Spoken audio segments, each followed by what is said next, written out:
are there. Uh-huh. Tom's here. I mean, hanging Hey, we're out. ready to go. Hey, okay. Does Here. he get to go? Yeah, we're ready to go. He would just be grouchy and ask to go home. So. I'm sorry, did you say now we're ready? Yep. Okay.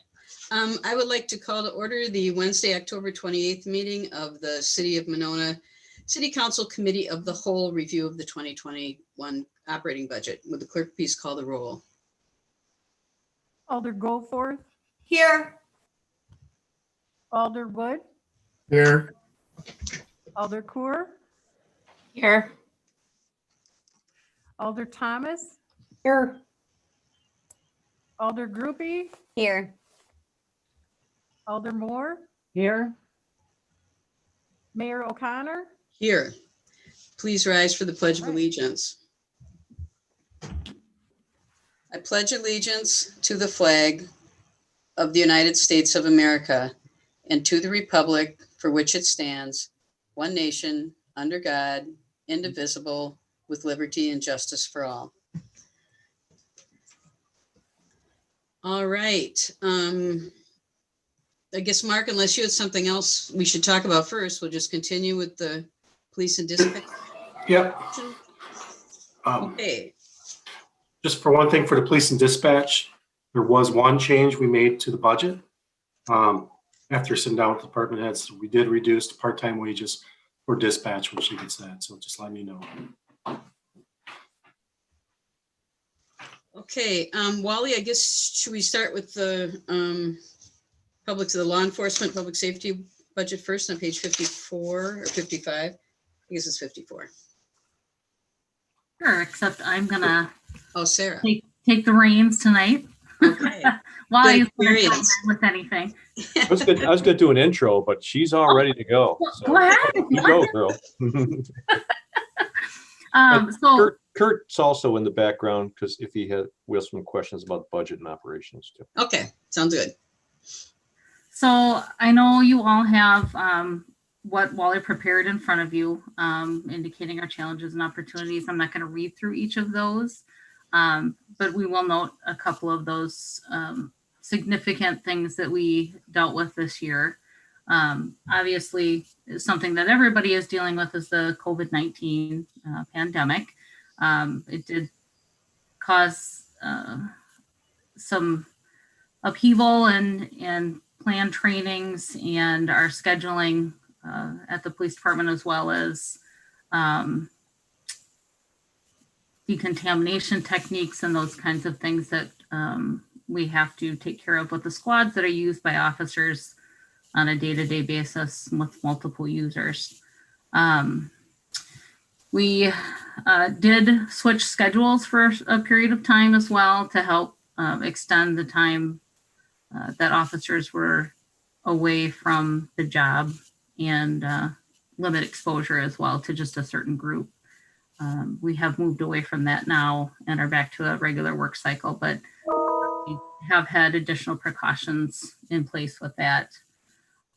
We have also, in this past 6-8 months, had a shift in the climate, kind of to an anti-police climate across the United States that have affected our operations. As you all know, the city is contracted with 2 different agencies to review police department policies and procedures, specifically related to the call that we had June 2nd, 2020. We are still waiting for the results of that study, but in the meantime, we have, or I shouldn't say we, Wally has worked with public safety to pass some additional policies and procedures, or general orders actually, and SOPs related to the 8 Can't Wait campaign as well.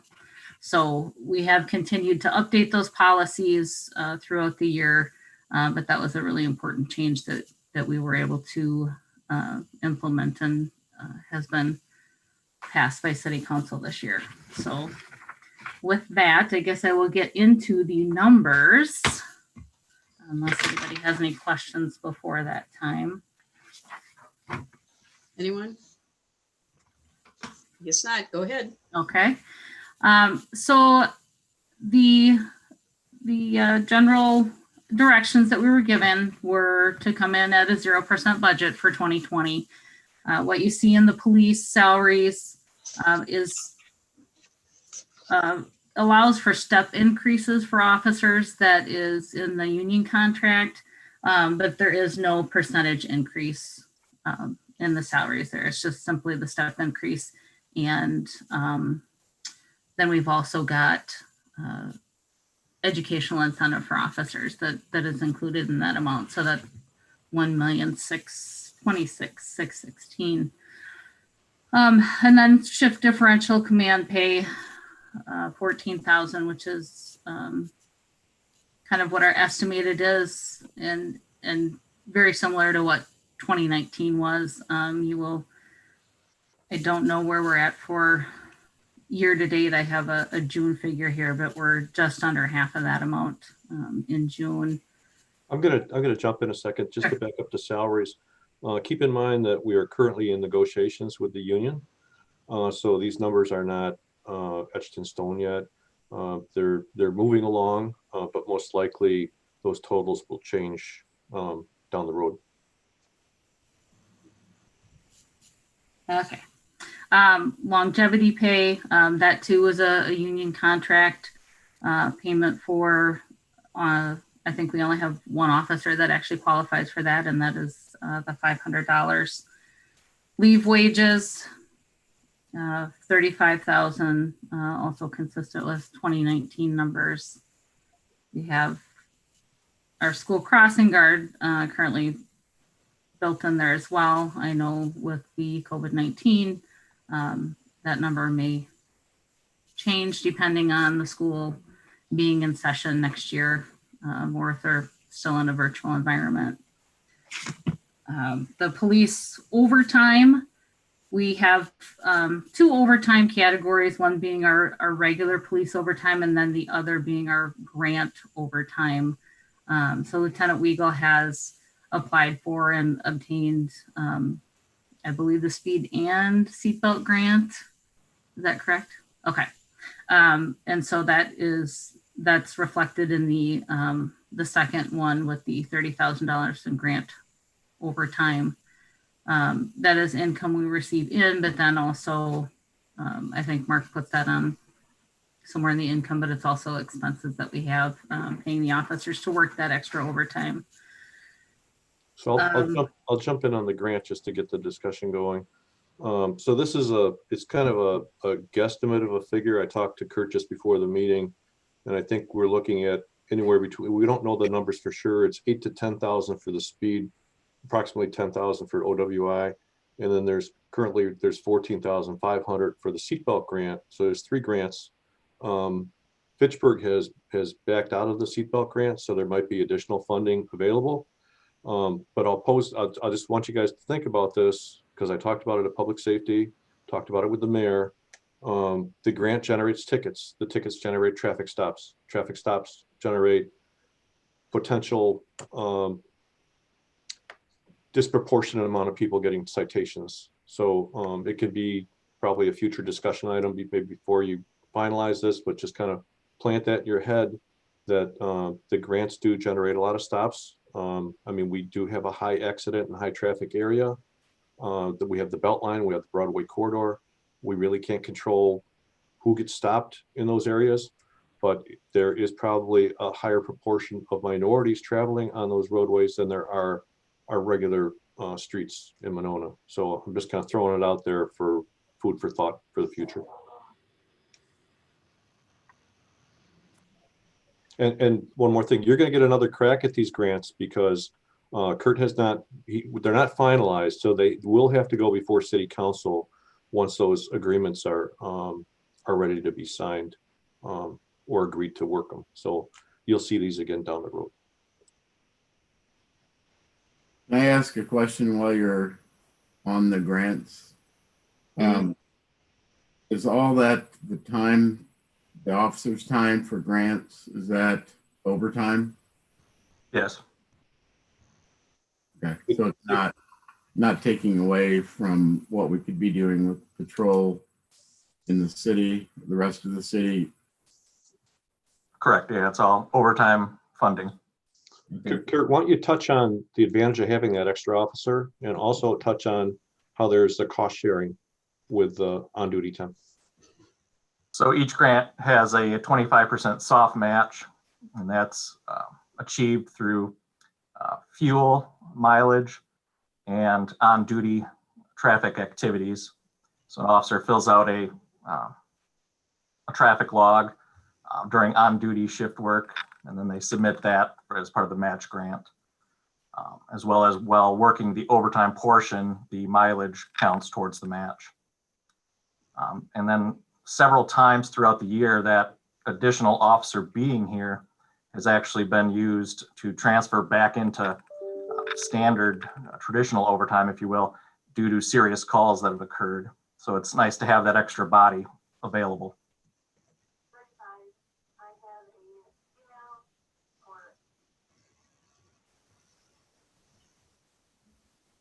Okay, Sarah, you want to continue, I guess? Sure.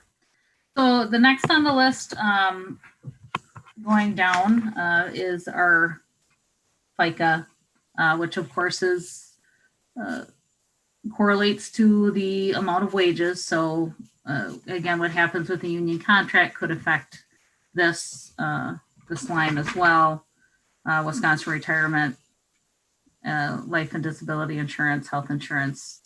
I guess the health insurance isn't contingent upon any increase in wage, but I believe the retirement would also be affected by any increase that they have. We also have professional development. That line item currently is $8,000. That is our police training budget, where we are part of a group of 5 agencies who have a consortium for training agendas, and we annually do firearms training, DAT training. Every other year we do have to do an emergency vehicles operation and control training, or EVOC is what we call that.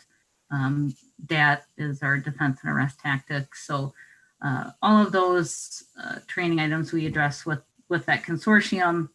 And again, that is $8,000. One of the things that came out of the discussion with PFC, our Public Safety Committee, excuse me, was a proposal to increase that amount as well.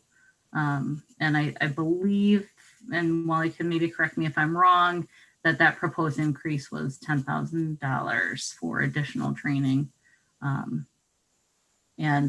again, it was to allow for additional training related to, implicit bias and race-related training specifically.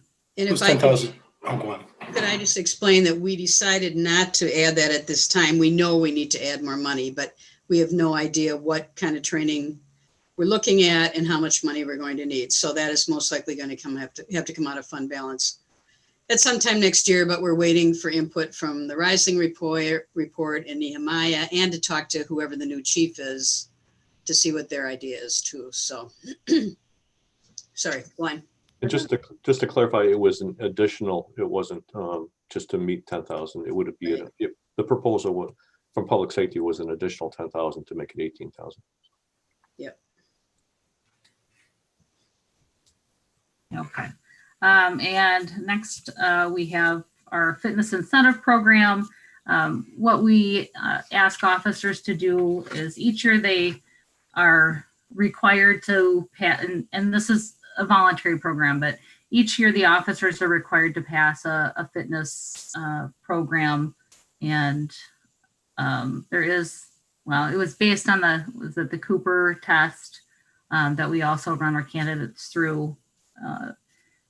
And if they do successfully complete that program or the run and everything twice during the year, they share in a portion of that incentive program, the $2,000 there. It's definitely, like I said, it is a voluntary program, but that little bit of extra incentive is definitely beneficial to us to have the officers continue to stay in shape and maintain their levels of fitness. The uniform allowance, 17,200. That is made up of we have a $600 per year uniform allowance that goes to each of the 21 officers, sworn officers. That also includes initial setup for officers, I believe, which is like, if we do, or is that in a separate budget line? Maybe I'm mistaken there, but I know it also is for like bulletproof vest equipment and those kinds of things, which the vest can range anywhere from $700 to $900 each. And again, as a requirement as part of the agreement between the city and the union. So those have to be provided on a every 5-year basis. Telephone, that is, we've got $3,500, which is very close to just, our annual, prior annual spending on that account. Service contracts and equipment of $800. That's for like our copy machine, our printers. We have certain fees that are required for those that are used both by police and dispatch. So sometimes we go over the number of scans, copies, what have you. And when we do that, there are additional fees that apply. So that is what covers for those service contracts. Office supplies, again, copy paper, toner, general supplies, pens, pencils, that kind of thing. So we have that at $1,800, which is a little bit of a reduction from prior years. Police, we don't have any postage expenses. Police supplies, our ammunition, we do have to, as we said, train firearms on a regular basis to stay proficient with that. The cost of ammunition is steadily increasing, and it's becoming even harder to find supplies for our trainings. So currently that line item is $8,000. It's pretty close to what we had in 2019, but given the increase in costs, it might be a close expenditure line item. So the police operating expenses is $4,000. That includes copying documents, photographs, other media, CDs. We really have started to use a lot of like USB jump drives, which of course are quite a bit more expensive than the CDs that we've used in the past. Part of that reasoning is that with the increase in body-worn camera video and just really even businesses in the community that have video, that we obtain video and investigations. So we're finding we have a lot more data, and so our costs are increasing with that as well over the CDs and DVDs that we've been able to use in the past. Equipment maintenance and repair, $1,250. And again, that is just exactly what it's for, repair or maintenance of any equipment that we have issues with during the year. Our information technology support, any computer programming, repairs, consulting, hardware, software problems, per contract with the city IT provider. Computer monitors don't last forever, nor do keyboards, those kinds of things. So that covers those costs. Vehicle maintenance and repair, just routine snow tires, any non-warranty repairs, and replacement of worn out equipment that is there is covered by the vehicle maintenance of $10,000 for the proposed 2021 budget. And community events. In the past, we've had National Night Out and some other community events. This year, obviously with the COVID, that has been postponed, but we have budgeted $500 in there in the event that we have any expenses related to those community type events. Police equipment, $6,000 for that. Vehicle stop sticks, portable breathalyzers or breath testers, PBTs. Those things that are in the squads. We have digital cameras that the officers use to take photographs when they're conducting investigations. So replacement of that equipment, it gets, banged around in the cars and just kind of wears out over time. So that line item is 6,000. And then our fuel and additives for the vehicle, it was reduced from, I think it says, reduced from 2020 based on estimated fuel costs. So it was, I think, at 35,000 in a prior year, or I'm sorry, I need my reading glasses. I don't have them on. So actually the estimate was about 35,000 for 2021, but that has been reduced to 33,000 to achieve the 0% increase budget. So a lot of the items were reduced, a couple thousand here, a couple thousand there, just to get us down to a zero budget without touching salaries. So if salaries do go up, we wouldn't be at a zero budget. Yeah. So we did the best we could. Alder Thomas? You're muted. I have a couple of questions. One, could you give us a status of what's the school resource officer, what the deal is and what the payment is? Also, I assume that if school is not, for as long as school is not in, we won't be using the crossing guard. And I'm also wondering on the overtime, I assume that a significant portion of that is dependent upon, is COVID dependent and whether or not we have the parade and the festival. So could you address those items? Brian, do you want to touch on the SRO?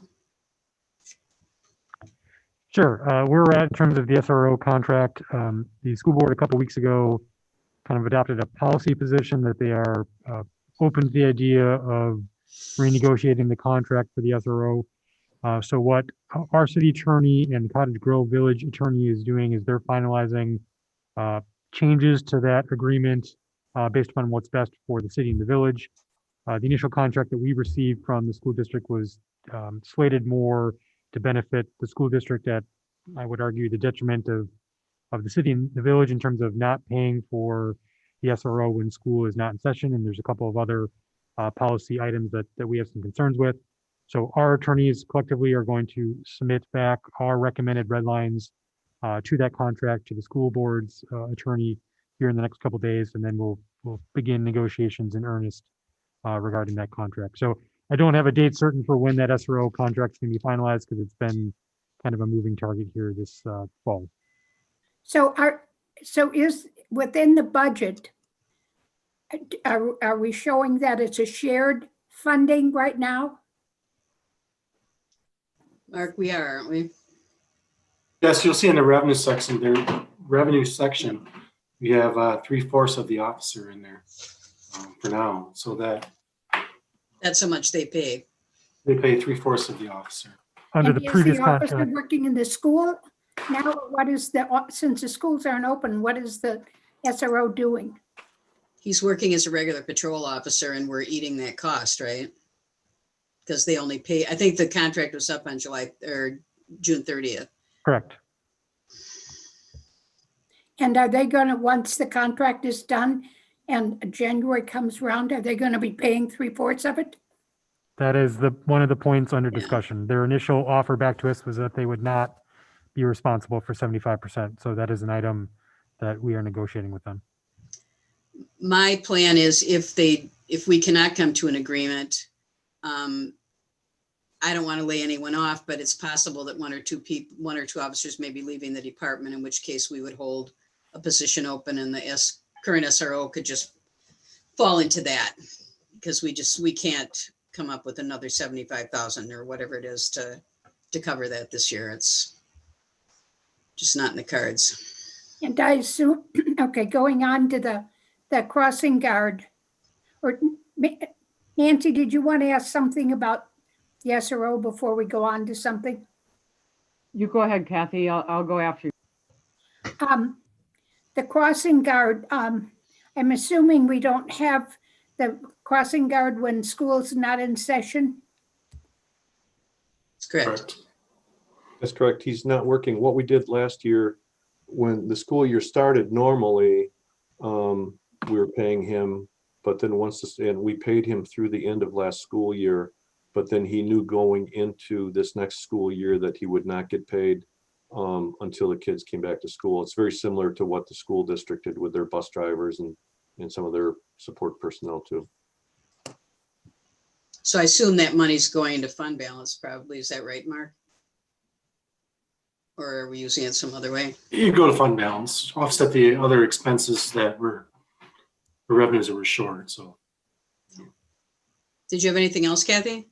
No, I'm assuming that the current budget includes the overtime for the parade and the festival, but if we don't have them, we won't have that cost. Is that a fair Right. assumption? Yep. We actually reduced this budget from last year's budget by about $10,000. It went from, I think it was 100,000 down to 90,000 from the previous year. But our overtime is, and Kirk tracks this, our overtime is lower with the COVID issues and some of the other issues going on because there's not as much, I'd say there's not as much proactive stops happening. So there's less court time and it equates to less overtime. Thank you. Alder Moore. Can you, I understand the reasoning behind the training, cutting the training, but as the person who made that amendment at the PSC meeting and which the committee of course passed, I'm curious if you could remind me what the timetable again is, both for the Riesling Group and for Nehemiah in terms of when you would expect their recommendations, because I think not just when we were discussing it at PSC, it wasn't just about implicit bias, but also things like de-escalation Right.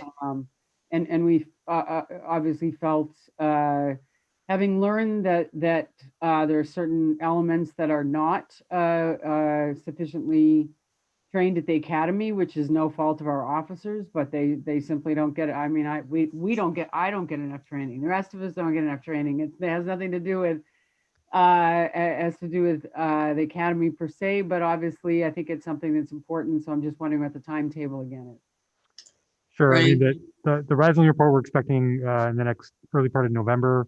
The Nehemiah kind of recommendations on training, that I'd have to check with them if they've had an opportunity to kind of think through that a little bit, but we can get a timeline for them on that item and try to get that information before we get to the end of this fiscal year. I don't know that we'll get it before we adopt the budget the middle part of November, but we can hopefully get a sense from them and then do a budget amendment if need be to backfill whatever we need. Alder Wood. Brian, on the SRO position, when you say they don't want to pay 75%, could you clarify that? Are they saying they haven't made a decision if they want to have an No. They from a policy standpoint, they've said they want to have the SRO. That was something that we asked the school board to at least give us a sense about a month or so ago, just so we knew if it was worth our time to even spend, legal time and staff time doing contract negotiations if it wasn't going to go anywhere. So they've made the policy statement that yes, they want the SRO officer. So now it is down to negotiating the terms of the contract, and the way that their initial red line had it was that they would not be responsible to pay for the SRO officer during times when school is closed for in-person instruction, which obviously would be now and in the foreseeable future. And that's a concern for us because then the city would be fronting the cost of the SRO officer until such time that school is back in person. So that's one thing that we likely will be pushing back on in our negotiations. Because right now what they pay is 75% of his salary. Paid That's what, past tense because that contract is ended now. right. But that's typically what they have been paying. So that's where the 75 comes in. So the idea is they want us to have this person on staff sort of Mhm. waiting for when they figure out whether or not they need them. And I guess for me, I would say, well, then, you know, if you're not going to, or we're not going to guarantee that position is going to be available for you. And that's what we're saying, I guess, right, Brian? It's, If I could jump into, we've already run into issues where we get students that are contacting our SRO before the school year even started. I have not heard of anything. I've seen some news clips from other jurisdictions where they're getting cyberbullying, they're getting other issues. We did have a question about truancy in Monona Grove School District where kids are not attending school virtually.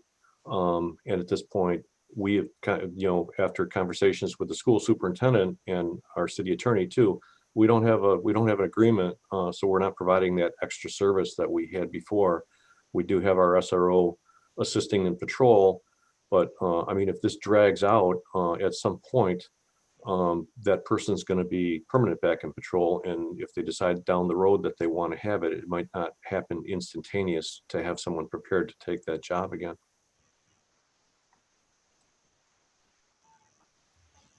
anyone else?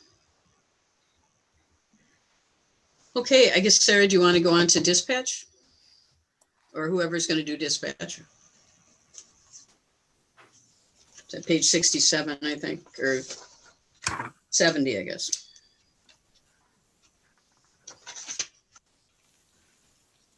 So dispatch, we've obviously had some of the same challenges that we had with patrol with the COVID pandemic. It was kind of an issue with dispatch to get them to training as it was. But with the COVID pandemic, one of the conferences that we send dispatchers to in the spring, we like to at least send 2 a year. That was canceled, of course. So they have kind of suffered along with not getting a lot of training as well during this time. They did also participate in the implicit bias training that we had as a department in late July and August, however. So they did get that amount of training. I will go ahead then and we'll start with the dispatch salaries. Again, this number is proposed 0%, and this is based on our 5 full-time dispatchers. And that comes in at 234,743.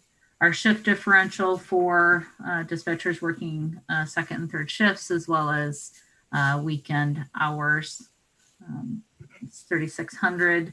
That is a little lower than the actual 2019, but again, it was we had to cut in some places to keep the budget lower, and that was one of the areas. Leave wages, 8,500 is what we indicated in there, which is very similar to 2019 numbers. Vacation time, covering those kinds of things, or covering shifts while employees are out on vacation, I should say. Part-time dispatch wages, and this is where Mark is indicating that there was a reduction in that amount. Since we got the 5th full-time dispatcher, our part-time wages have been reduced significantly. We have that extra person that can kind of cover and shift to different shifts to help cover that. And she has also really taken advantage of taking time off when there is an overlapping shift. So that isn't costing us any extra to fill shifts, which is good. That was originally proposed at 19,500, and I'm thought he said maybe it was reduced 9,000. Is that correct, Mark? 9,500. 9,500, okay. So that new amount then would be $10,000. I think the estimate was that you're going to use 7,000 this year, correct? So I think that's what we were fixing that 9,500 on. Right, yep. So dispatch overtime, that is 13,000 for the proposed budget. Last year we had approximately 10,000. I would expect it to be similar unless, we had some other leave. Hopefully we don't experience any issues with people on leave for COVID, but that could affect that overtime number more than a normal year. And I'll just jump in. Sarah is going to be the acting and interim police chief until you do hire a new police chief. And she has in the past spent a lot of time filling shifts on dispatch. Sometimes she's coming in at 3 o'clock in the morning, and you can't expect her doing the lieutenant's job and the chief's job to also do some things she's done in the past. So I'm just gonna, don't kill this poor woman, okay? When I leave, please, thanks.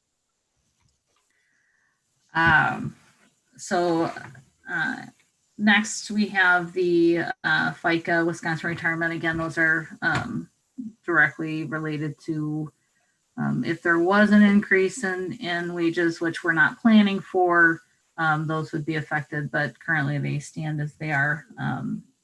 There are 21,370 for the FICA and 17,539 for Wisconsin retirement. Life and disability insurance is minimal. We have that at 100. It was $48 last year, so we're pretty sure that is covered there for this year or for future years. Health insurance, we have the increase proposed, and Mark gave us those numbers, so we're at 64,332. Professional development, we did add a little bit to that in hopes that we would be able to get a little bit of extra training for next year for our dispatchers. And again, through the Public Safety Committee, they did propose some additional amounts which are not on this budget. So currently we're sitting at $2,800 in our training. And again, that was the same reasoning we used for the cutting the professional development for the police officers. We know we have to add it. It's going to come out of fund balance anyway, so we'd like a better idea of what it'll be first. Correct. The uniform allowance, that was something that we did away with last year, so that is no longer an item on our dispatch budget. The criminal records check of $2,300, that is very, very consistent with what we have spent in prior years. And those fees are associated with like the license checks that we do for liquor licenses and merchant licenses, those kinds of things that we get those applications from City Hall and process.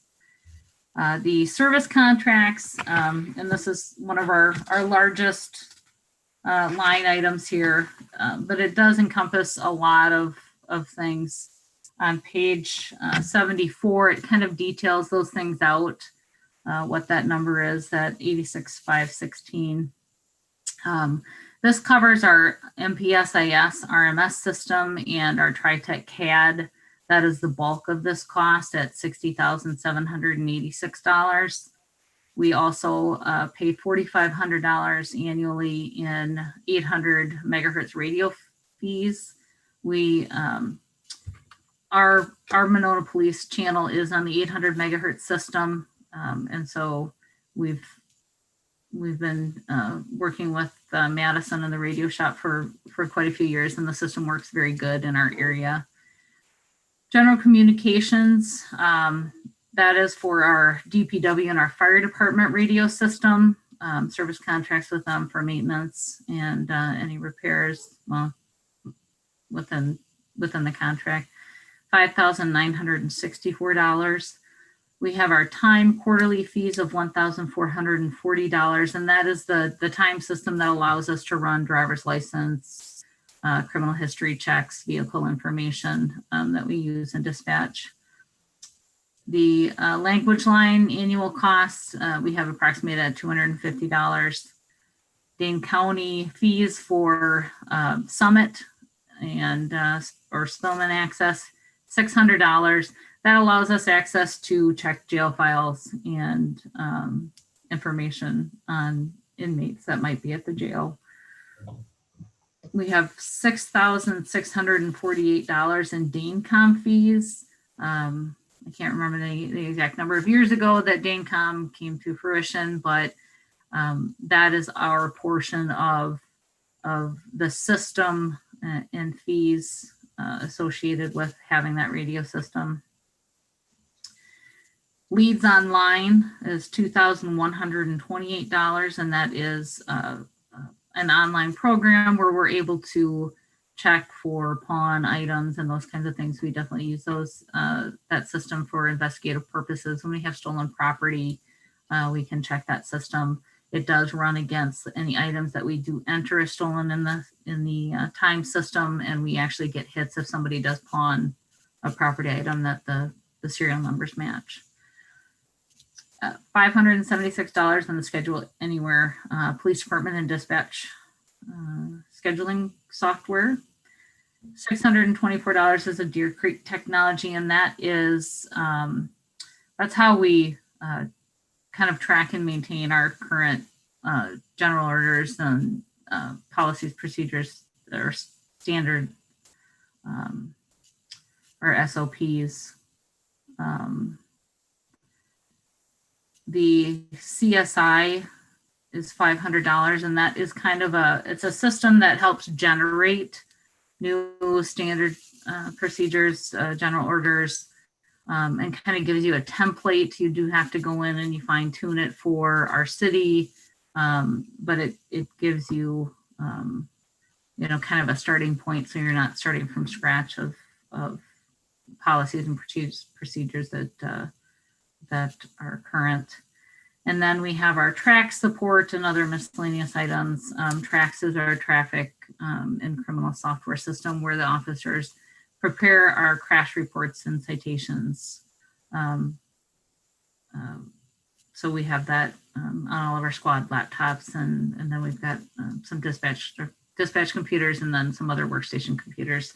And those sometimes require some extra work above and beyond the normal. We also, just in the last couple of months, we attended a demo by Power DMS, which is a kind of a tracking system for the new standard operating procedures and the general orders. It allows us to kind of have a starting point for those items and track any changes that we might have in those. And it memorializes what we have, kind of what we start with. It tracks all the changes, and then the finalized version of that. That system is not included currently in this budget amount of $86,516. It was estimated the cost of adding something like that would be about $6,300. And then finally, dispatch supplies, batteries, tape, computer paper, print cartridges, just those day-to-day office expenses that we have. And that is at $1,500 for a total of $475,800. However, taking away the $9,500 from there for the adjustment for dispatch part-time wages. And that is all. If there are any questions, or anyone have questions? Wally, if you have any comments. Nice job. I don't know why I didn't have you do this sooner. Aldicourt. I had one question about the blanking on the line item name, but it's the radio system that Public Works and Fire Department use. Does PD use that at all? mean, is So it, the DaneCom system I believe or so. the, Let me look here. maybe you're just referring to the fire department and the DPW channels? The general have that- communications line item, the 59,664. So we do have those channels on our council and dispatch. So we do and can monitor those channels. We don't generally talk on those, but it does give us the ability to talk to Public Works if they would call in, if they had a crash or a disabled vehicle. They have done that before. They've called us on that radio channel if they need police assistance. And likewise fire.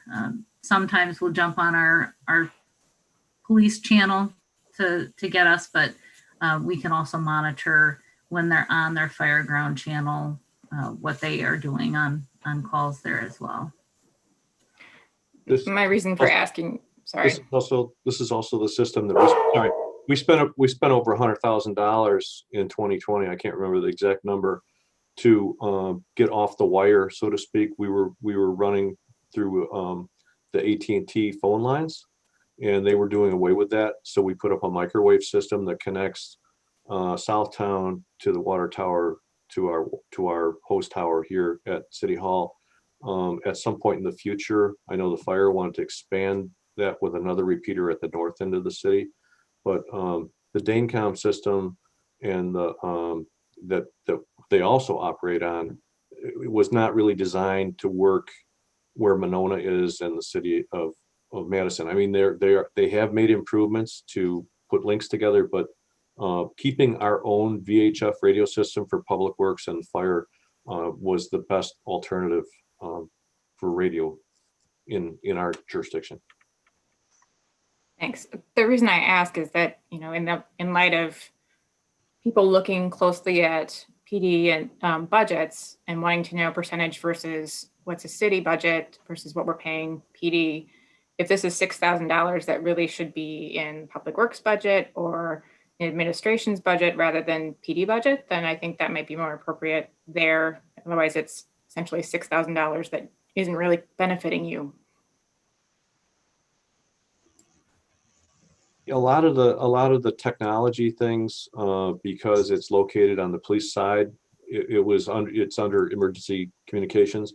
Like if you start looking really closely at a lot of these things, like the MPSIS contract that we have with our group, really it says communications, but it's mostly, I mean, records management is, the records are the police department, not so much dispatch. So it's just always been in that category under service contracts. Doug, did you have something? No? Anyone else have any questions? Okay, well, thank you, Sarah. And Wally, your last budget presentation. Yeah, thank you. Good job. Next up is Chief McMullen, Fire and EMS. And I think fire is on page 61. I guess we should start with that maybe. This is great, Chief. This is your last one, and this is my first one. So well, let's see if I can do equally as well.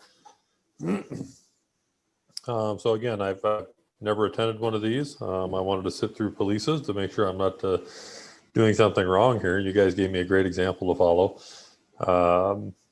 So going through the fire budget, first I'm going to give a hat tip to Chief Eckloff. He did a fine job this year in getting this put together.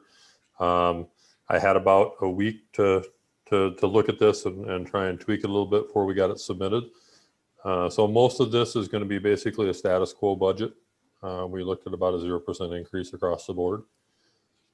Challenges for us on the fire side, number one is always going to be staffing. Staffing is always the challenge for a volunteer or a combination department. We're looking to increase some of our volunteers, especially within the city limits this next year.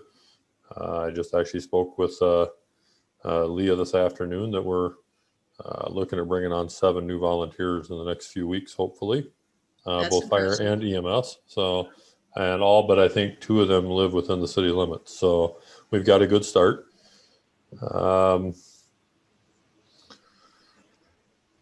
looking through this, fire inspections are tough. They're getting tougher. Our full-time staff do the majority of our fire inspections within the city.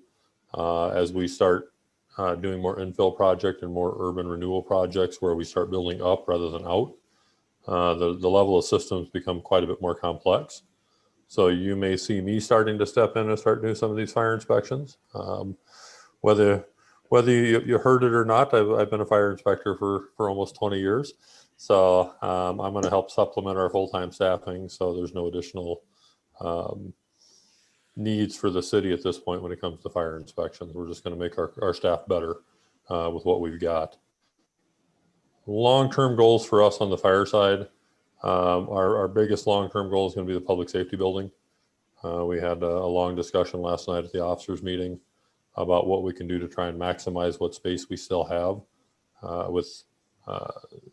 as we increase staffing and increase volunteers, trying to find space to actually put them has become kind of a critical issue at this point. So over the next couple of weeks, we're going to be working at doing our best to reorganize what we do have to try and fit in more people and their gear in a way that they can access it during an emergency call. Let's see here on the list of things that I provided there, the coordination of volunteer and LTE staffing. I've already reached out to some of my cohorts in surrounding communities. McFarland is one of them. Oregon will be another. So then we bring on volunteers. We try and operate in a joint effort to give people the opportunity to experience multiple areas rather than just Monona. They can volunteer and get time in Oregon. They can volunteer and get time in McFarland. We give more of an urban setting. So we offer things that they can't necessarily offer down there. So in a way to build up our area and attract more volunteers is the ability to cross-credential between departments that also do the same things we do. And as you can see, my last one on there is engage your local community and recruitment efforts. I already started reaching out to folks. You'll see me most any day driving around. My goal is to hit every business in town to try and introduce myself and get on everybody's radar and generate as much community interest as we can in the fire department to start generating more volunteers. So unless anybody has any questions, I'll run through the line items themselves real quick, and forgive me if I am a little short on some of them. I've done my best over the last few weeks to get up to speed. Starting out with wages, full-time, these are for the 9 full-time medics, and for myself, we split half and half between this and the ambulance budget. I think we forecast a 0% increase on that, except for any, I believe there might be 1 or 2 step increases for our full-timers that are in there, but there is no COLA raise built in there at this point. We are also under negotiations with Local 311. So again, those numbers could be fluid at the end. I don't foresee much changing in this or any of the related categories such as FICA or life and disability, just based on where we're at right now. Most of these have stayed the same. Leave wages, and Brian, you might have to catch me on this, and I believe leave wages are for our folks when they take their vacation time, that sort of thing. That's where it's paid out of, if I remember correctly, and our holiday hours that are generated by contract. Part-time wages on the fire side, that covers the stipend for Chief Eckloff, and also gives us a little bit of flexibility with some of the other stipends underneath that line item. Overtime, I believe, is staying the same. That's also split half and half with the ambulance side. This year, I believe there's some overage on that. I'm already working on controls for that. We've been working pretty heavily on scheduling for next year. So I expect that line item to actually come in under and not even meet the 12,500 next year. FICA, Wisconsin Retirement, Life and Disability, Health Insurance are all costs that I can't control, do anything about. I believe they've had the increases built in through what we know about with the health insurance changes. Again, those are all split 50-50 with the ambulance fund. Moving down to fire specific items, professional development. I believe we reduced that slightly this year to 2,500. We don't have any additional code books to buy for this year, so we were able to reduce that down by a few $100s along with the NFPA membership. Uniform allowance, that's split 50-50 with ambulance as well for our full-time staff. Also includes the uniform allowances for the both of our assistant fire chiefs, and also where we build part of our LT and volunteer firefighter uniforms out of as well. So that's where if they need new shirts, if they need new pants, that's where that gets built out of. Any new folks that come on board and we get uniform for them, that's where that comes from. Physical exams, I believe we left at 1,600. I will say, depending on the number of folks we bring on board this year, that number may have to increase next year. Just based on the charges I saw for when I went through the physical at Concentra, their charges are about 520 a physical now, not 400. So that's one of my to-do list items, is to look out and see if we can do some adjusting with that as well. The length of service award program, I believe, is staying the same. We contribute part of that. The state contributes the rest up to a predefined amount. Telephone, station phones, cell phones, that I believe we're well within budget. That stayed the same as well. Water and sewer utilities, office supplies, postage, all those items stayed the same. I've been granted access to the ledger online, so I can actually track this stuff a little bit better and figure out what's going into what line item.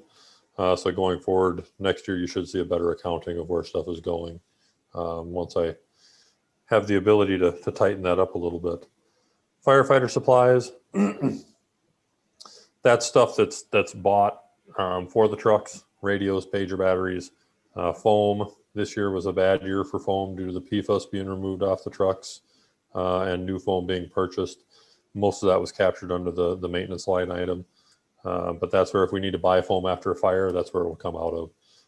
And we'll do our best to try and recoup that on a per call basis. Equipment maintenance and repair, I'll apologize up front. That line item kind of got hit this year. And going back through the ledger, I say with the PFAS removal from the trucks, that was roughly $8,000. We had a DOT inspection in September for all of our trucks. Both the engines and the ladder had DOT deficiencies that needed to be corrected. New front tires, new primer for engine 2, new tank to pump valve for engine 4, some valves that needed to be replaced that necessitated a trip up to Rennert's and Marcus and to get that done. I believe we have everything corrected and billed out at this point except for the ladder 3 issue, which is going to be done in-house. City maintenance said they could fix that. We're just waiting on his time and the parts to be available. It's not a operating system issue. We can still operate the truck. It just needs to be fixed. Building maintenance stayed the same. Fire prevention and education, we cut, I believe, down to 1,500. Is that correct? Is that the right number? Is 1,500 is what we reduced it down to? As a sidebar, we were lucky enough with Town of Madison to acquire most of their fire prevention stuff, including a fire extinguisher trainer, which is about $5,000 worth of value. Some fantastic young PR stuff, including a electronic puppet show, which is interesting. And when they bought that new, it was $20,000. We got that at no cost. That was just donated over to us from them. So that'll help supplement our fire prevention budget next year at no cost to the city. Fuels and additives, we actually reduced that down. One of the benefits of the pandemic is gas prices have dropped. So that's actually been reduced down to match what I believe our landmark rep was estimating for 2021. So that was a slight reduction. Firefighter recruitment and retention. I know that was a hot button item this year as well. I know they kind of went through the budget rather quickly on that in the early part of the year, in large part to the pandemic, and we had a lot of folks available. So they we're staffing a lot of people on the trucks. As part of our long discussion last night at the officers meeting, we do have some controls in place for next year. The expectations were laid out clearly for the officer staff. At training next week, which is our association meeting, I'll lay the expectations out for the membership as well. So everybody is crystal clear on it. It's in writing. Everybody will get a handout. We'll see what we can do next year, but we will not maximize that line item next year. I appreciate the extra money that was put in there this year. It was kind of a wonky year for everybody, but we do have controls in place. We're also going to be working on the scheduling side of things to make it a little bit more clear for everybody what's available and what's not available. So if any of you are really interested in the minutia of scheduling, please stop by. I'd be more than happy to show it to you. And we're also going to try and make it easier on the payroll side as well for Leah. It's rather complex the way it is now, and we're going to work on simplifying that. So she can run the report with a single mouse click instead of having to transfer stuff back and forth between spreadsheets. And so we're going to try and approach it from multiple angles to try and reduce costs of the city overall. The POP coverage, again, I believe that's the same as well. That's the stipends for our paid on-premise folks. That's where all the scheduling is going to come in, and these two line items will, again, the expectations were made clear last night. To no surprise to anybody. Nobody was shocked or surprised or disheartened at the discussion we had. They understand the guidelines. So going forward, those two line items should be just fine. My goal is actually to maximize our coverage and get more coverage for the same amount of money. Firefighter equipment, that's replacement equipment, $3,000, I believe. Is that what we funded through that, Mary, or is that cut a little bit? I apologize. I'm working off of my submittals and not the one that I got back. I'm working off of a different laptop tonight. Yeah, we do fund some through the capital budget process as well. Yes. Mark, are these things just smaller pieces they need to replace? The firefighter equipment? Just small pieces that are less than $1,000 here and there. So it's just. As an example, that we did some capital budget items that we were awarded from Town of Madison. But we also have some smaller equipment we got from them. Cost us about $800 for about $4,000 worth of equipment that we were actually able to get as well. I assigned it to that line item for this year. So that's kind of what I use it for. And going through the general ledger, that appears what it's used for. So all I can say is I promise a little bit tighter reporting going forward, starting at January 1st, to give you guys a better idea of what's going into each line item. This is a different style of accounting than what I'm used to. So I'm going to try and make it better. Great. And I'm open to questions. Anyone have any questions? Have we lost Alder Thomas? Yeah, we did for some reason, and I just sent her the invite again. So. Okay. I'm sorry. Molly, did you have a question? Or Doug, I guess it was. I'm sorry. Just giving the thumbs up. Awesome. Thank you very much, Sherry. Yeah. Thank you. I just wanted to comment on the firefighter recruiter retention line and also the POP line. I'm really glad to hear that you're already engaging with your troops to, try to get that under control. And that's been kind of an issue in past years. So glad to hear that. I appreciate the feedback. I wasn't aware it was a problem in previous years. I thought this was a unique year that it was a problem. So if it's been an issue, then we'll definitely get it corrected. So we're going to have some pretty good controls in place. They'll be shared with Brian as well, so he can keep a better accounting of where stuff is happening. So and any of the stuff that I come with on paper is going to be shared with Brian. Great. Alder Moore, did you have a question?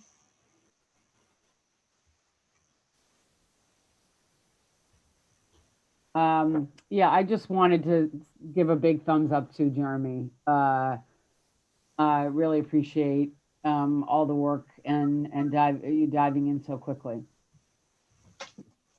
Well, I appreciate it. You guys have been great. And I figured the only way to get my feet on the ground is to dive in. So I'm feeling better. My desk is covered in paper, but it's paper that's slowly being organized. So we're moving forward pretty good. Maybe you could call in on your phone. Yeah, I'm not exactly sure the process, but I could have Brian call you or something. Okay, should I have him call you?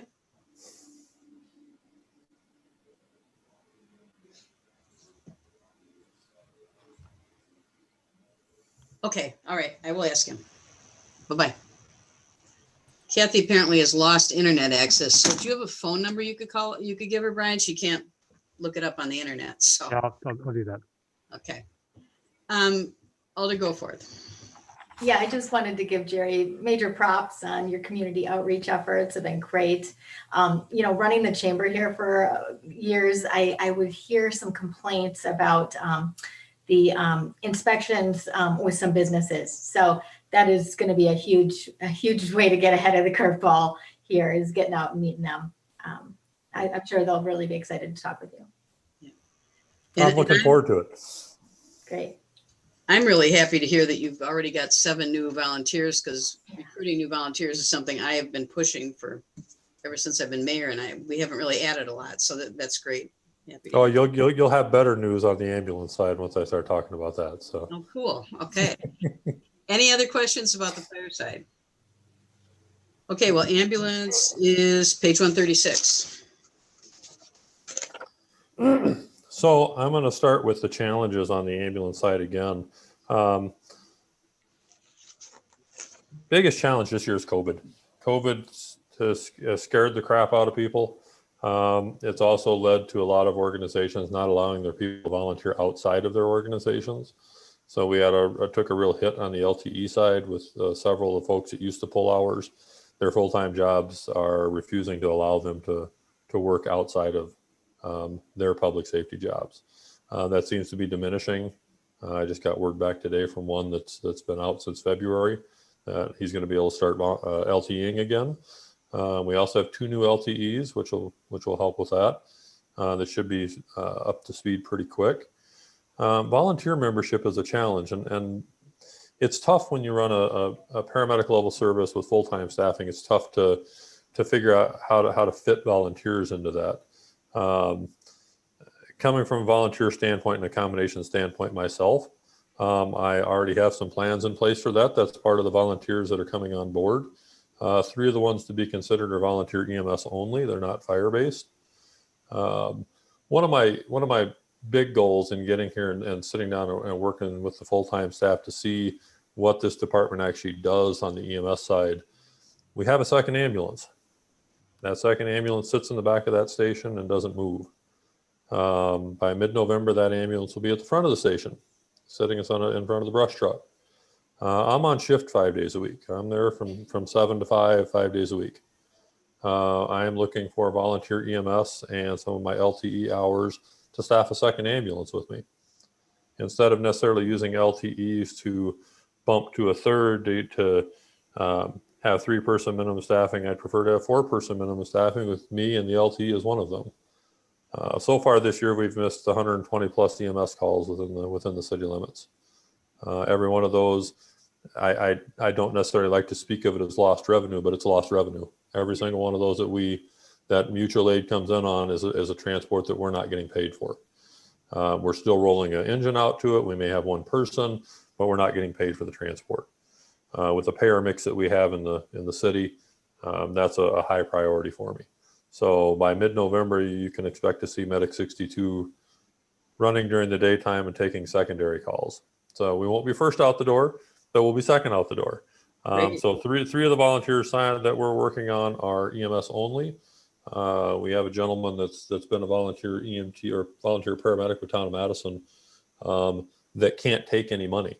He works for Epic. They don't allow him to get reimbursed at all. However, he's a paramedic. He wants to run. So he gave me a call and said, "Hey, do you mind if I come volunteer hours with you as a paramedic?" Well, certainly, and we don't have to pay him. He's not allowed to take any reimbursement whatsoever. They allow him to volunteer, but not take any reimbursement. So that's a big benefit to us. He's available in the daytime. He works from home most days. So again, one of the goals is to get that secondary ambulance up and running to help with revenue and maximize our staffing level in 21. That's great. Again, there's the goals, increase the available LT and volunteer members for flexible staffing solutions. Yes, I'm all about flexible staffing solutions. So I'm also looking at different revenue streams as well to increase our revenue on the ambulance side. For those that aren't aware, we put an RFP for billing services out last week. It closes November 13th, and we'll see if we can't get a better deal going forward. We were overdue for that. Revenue-wise, property taxes, again, I'm going to say I thank you for the support. Property taxes are difficult to apportion nowadays, unfortunately. There's a lot of needs and not nearly as many resources that are available. Ambulance fee wise, the 465, we're going to leave it at what we had this year. COVID was a bad year.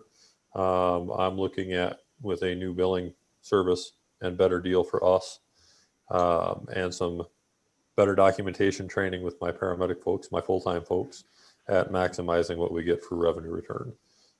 Currently, I think we're running under 300 for this year. We should be higher than that.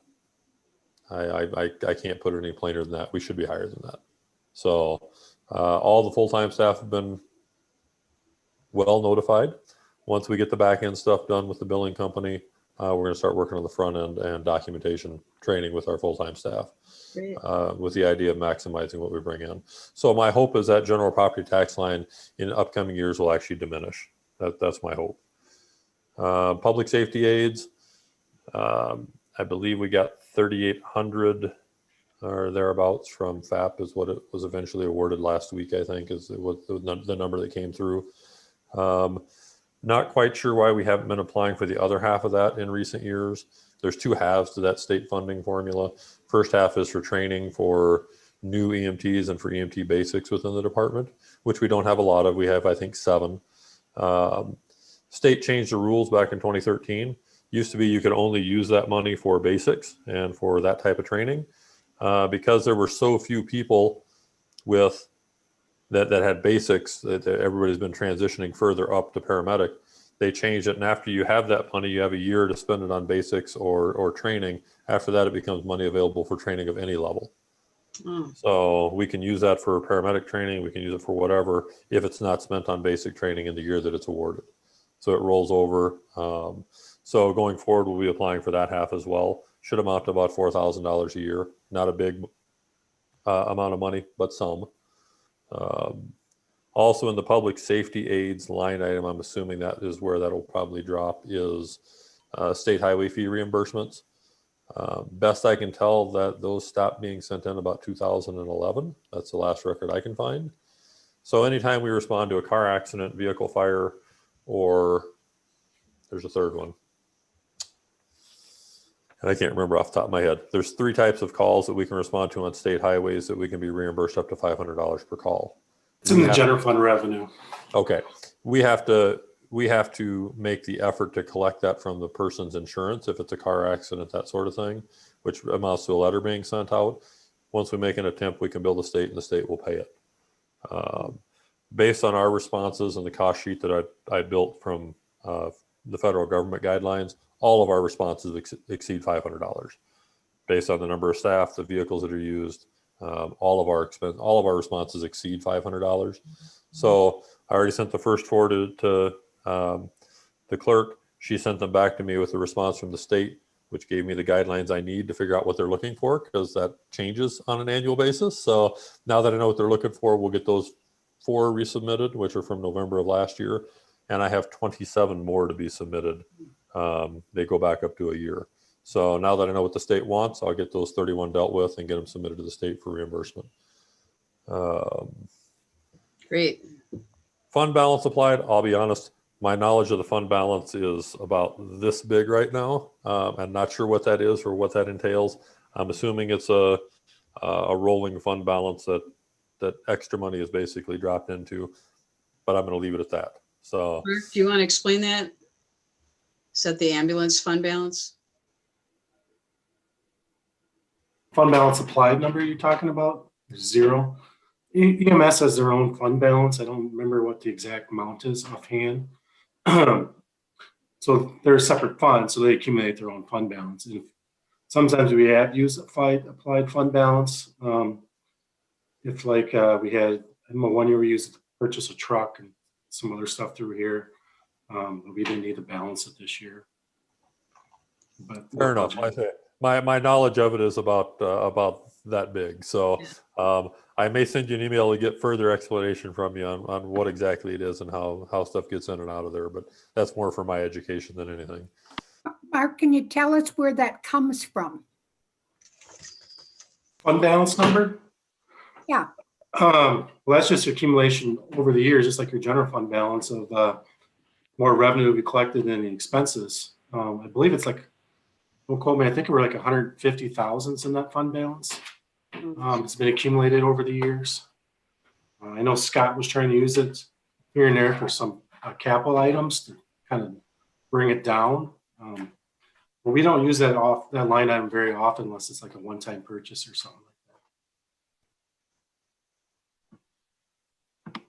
Alder Groupie.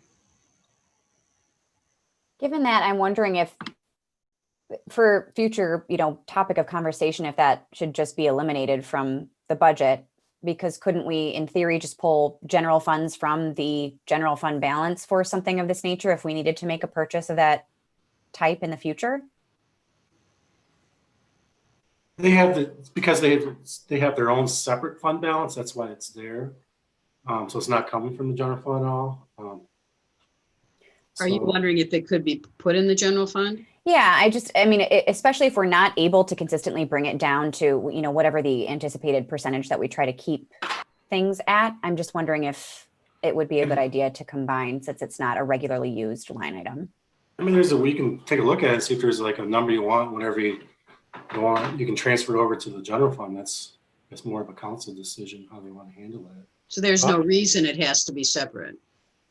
Well, it has to be separate now because it's its own separate fund. You'd have to do a transfer. Right. But you didn't set up a separate fund because fire unspent funds have to be in their own fund or anything like that. Right. Fire's in the general fund, so that just goes into our general fund balance. EMS is just separate altogether. Oh, okay.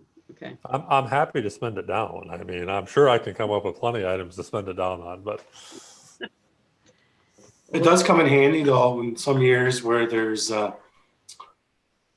we have used the fund balance to cover some overages over the years. So there's been years where the expenditures have exceeded the revenues too. So there's years like that. Like this year, we don't know yet for sure. The numbers are coming in low for revenue. One, because of COVID-19, and two, a lot of the runs this year are Medicaid and Medicare. So we're not really getting the revenues this year as we would as a private pay or insurance. So that's, it's in there too, because there's some years where we could have a shortage. I guess in the case that, it should be needed, I think if it's not regularly used, we should then be looking pretty regularly every year at the budget to see if there's something that we can, as Jerry was saying, spend it down on, just because the fact that it's just there and we're not doing anything with it, especially during a tight year, just future food for thought, I think. Alder Thomas.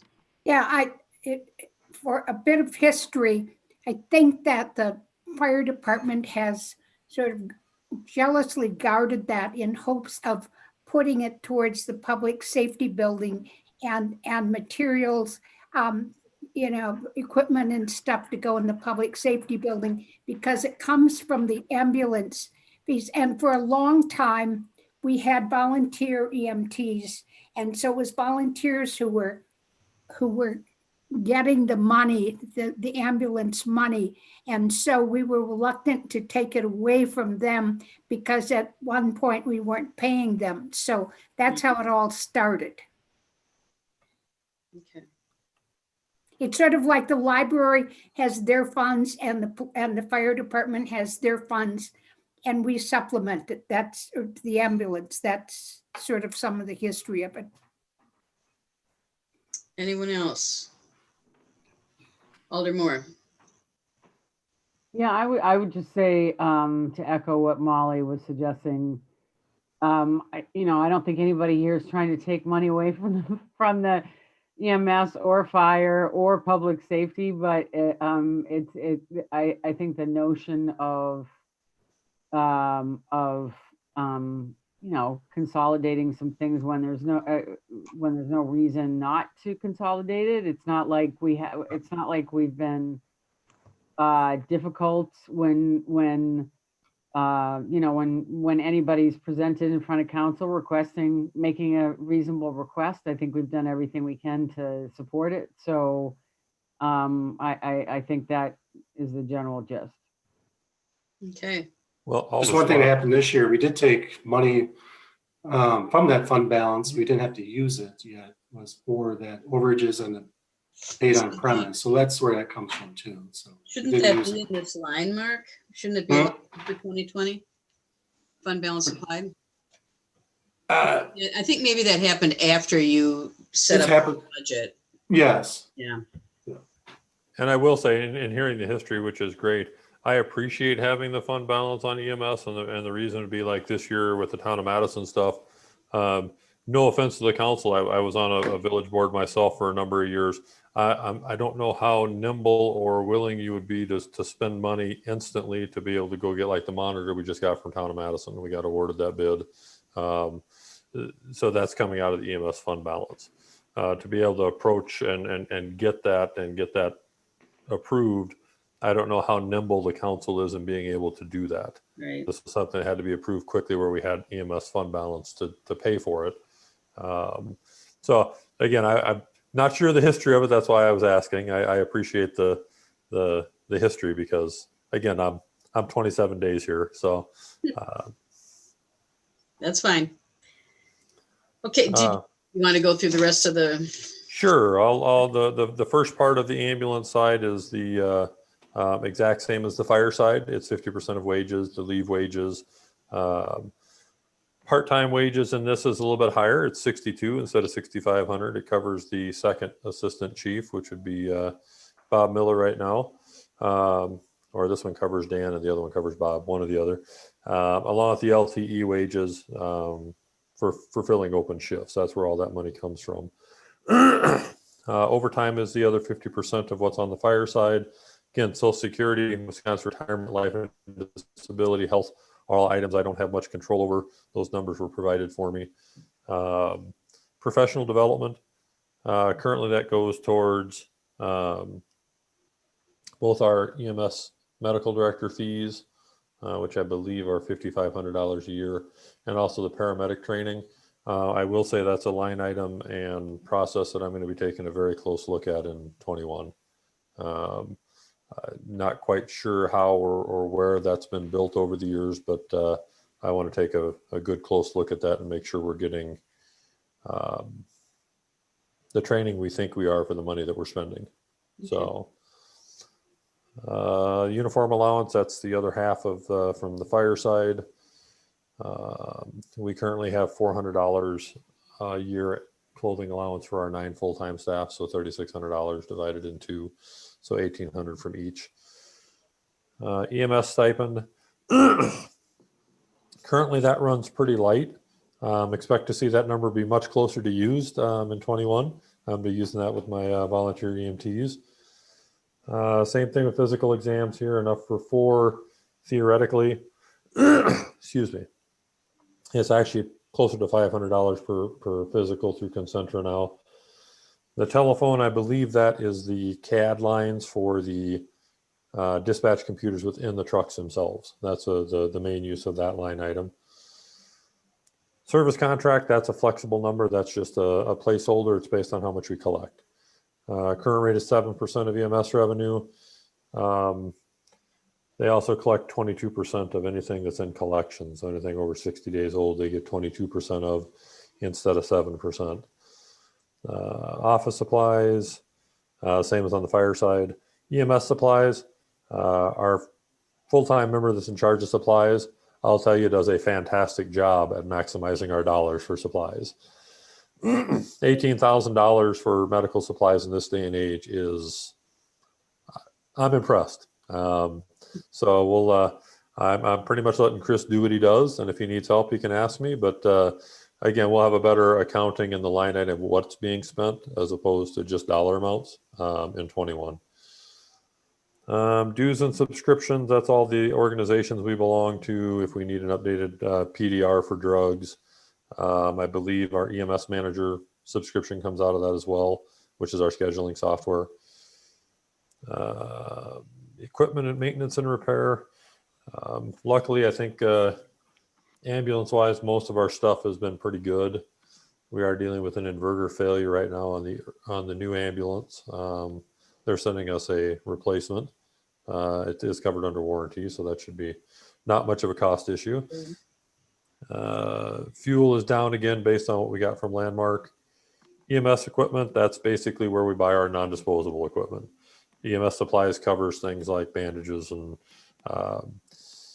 CPR pads and non-rebreather masks and nasal cannulas, stuff that we use on every call comes out of EMS supplies. This line item is for stuff that we use on multiple calls and just gets worn out or broken and needs to be replaced. So backboards, I think we just had to buy a new set of EKG wires for one of the monitors. All that comes out of this line item.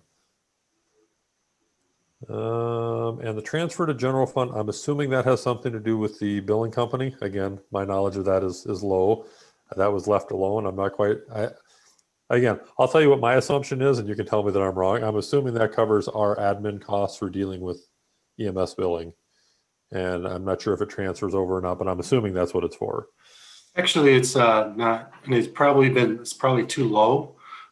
Basically what it is, we charge the other funds to the library.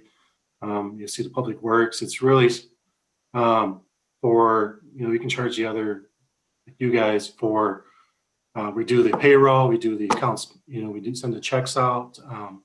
So internally, we're doing all that stuff for that for the EMS.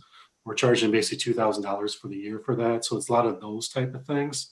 They're a lot higher in the other departments and insurance and things like that. So it's a really low number, but it's been that number since I've been here. But that's really. I'm happy to take a look at that and adjust that in next year's budget. Yeah, that's really what it's for.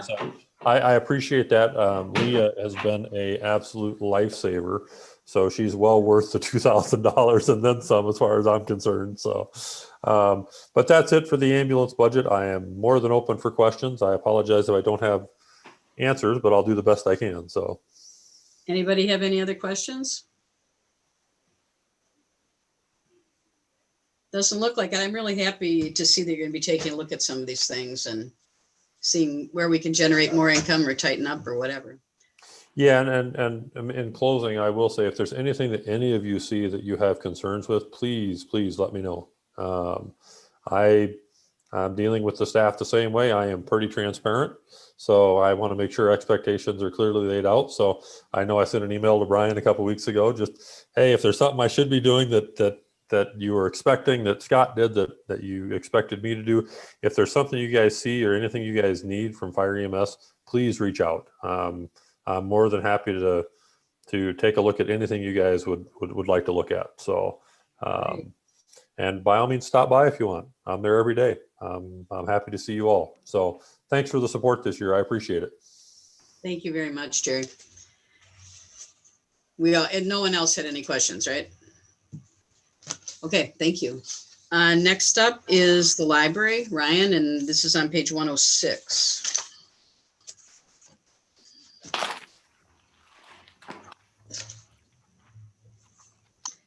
Hello, Ryan. Hello, everyone. Are you ready? Yep. You're buckled in. You're all set. Wonderful. Quite a ride. All right. So just going to go through it 0%, but there have been some changes, though it balances out. So I'm going to go through those changes for you and then happy to take any questions that you have. Starting off with salaries, that's been increased to $9,797. That is due to, so Karen, our youth services coordinator, is retiring, and her position currently is at 32 hours. This is an opportunity to make that position full-time at 40 hours, which is something I truly believe is necessary. I believe over all the years, she's paid for 32, but I think she's been working more than 32 hours. So we need a 40-hour position for that opening. So that's where that increase comes from. So to get there, wages, I've cut $17,860. We currently have 2 library assistant positions that have been open. So 2 people have left between March and now. We've kept those open and we'll continue to keep those open over the course of next year. The salaried staff will just have more desk time. That includes myself to cover those shifts. and look to see how the budget is in the upcoming years to help fill those positions back. FICA is increased by 749. WRS is increased by 661. Both of those is related to the youth services coordinator position going to full time. The health insurance is increased by roughly, I believe, $21,117. That again is due to that position. Speaking of that position, so that position right now is an estimate. We have it as a family insurance. We always budget high for that. You know, it could be when it comes in, whoever he or she gets hired, we come in single. So could be a lot, could be a savings there. It's a $12,000 shift, I believe, between family and single, just for your FYI. Thanks, Mark. Professional development, I am reducing by $2,000. Partly again is to balance this out, but also I apologize. I'm a pessimist. I feel that things will continue to go into 2021 in terms of how they are right now, and there won't be as much conference travel as there is in normal years. Gas and electric is increased by 500. That's just an annual increase. The service contracts with our South Central Library System, they actually are increasing it, which they rarely do, by about $1,269. The auto circulation renewal, which is kind of an outdated term, but also is affiliated with SCLS, that's increased by $1,500. I believe that specifically is related to the Wisconsin digital buying pool. So essentially the ebooks and e-audiobooks that everyone can get access to. And needless to say, there's been a very sharp increase in the last few months of that use. Office supplies we're reducing by $500. Postage reducing by $25. Programming I'm reducing by $1,000, and we'll supplement that $1,000 with funding raised with the Friends of the Library as well as some of the foundation funds.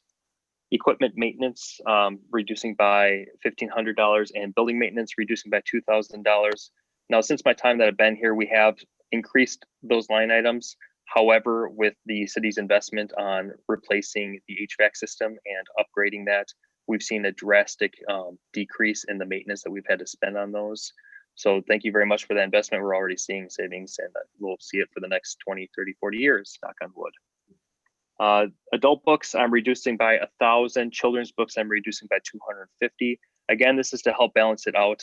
However, I feel this is okay to do for this year. What we're going to do is really take out more funds for the Booked for Life Fund through the Library Foundation that will help supplement that for this year. And then vending machine expenses, I'm reducing by $1,600. Again, the vending machine really isn't getting much use right now. I don't see needing a full year supply for vending.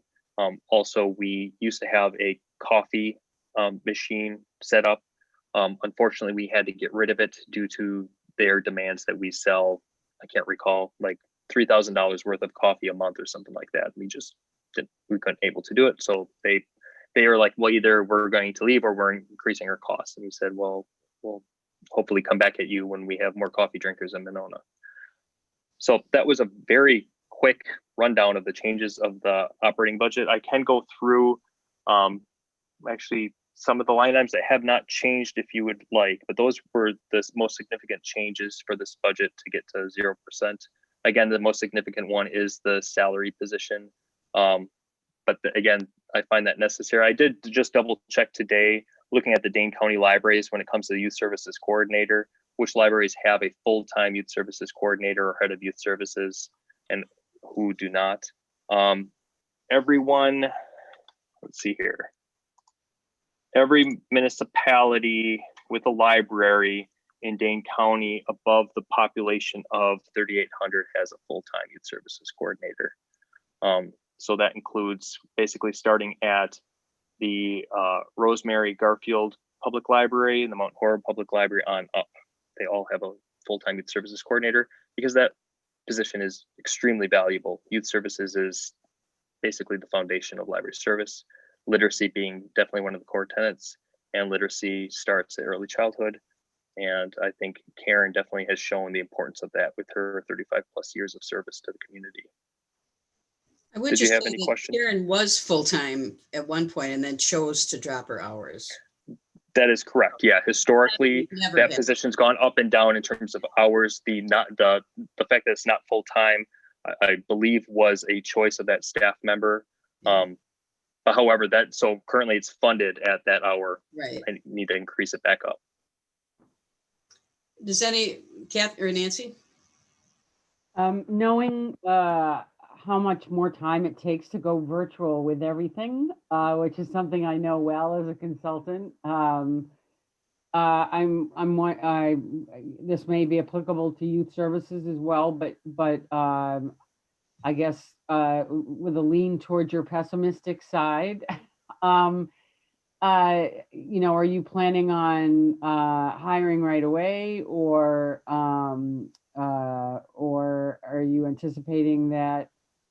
I just don't know if the demands are the same, given that the library is still obviously under wrap, so to speak. Well, as you stated, the cost and time to do something virtually is significantly more than physical. And we have been doing virtual programs, and Karen's been doing story times at least 2 to 3 times a week, plus other programs.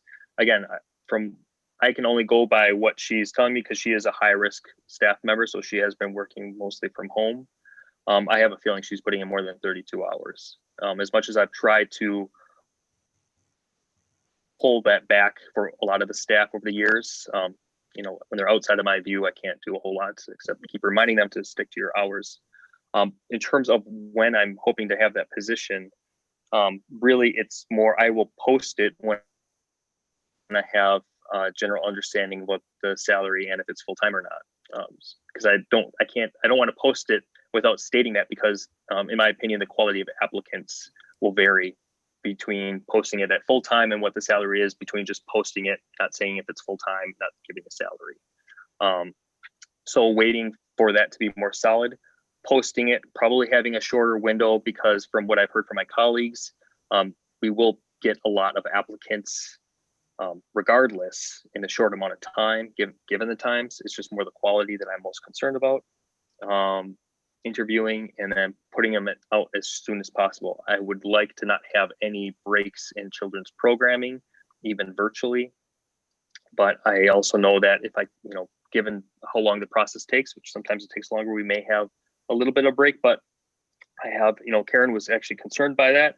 And I told her I will be happy to do story times for children. And she politely said, please get that position filled as soon as you can. But as a safety net, I will be doing some of that. Some of the other staff could do that. But again, I would like to fill that position as soon as I can, because they also have to plan out the year. Karen will leave somewhat of a kind of foundation for what programs she could do. But at the same time, that person will eventually make that position their own and may change some things. But they need to be here, learn the community, learn the policies until they can actually start making it their own. Great.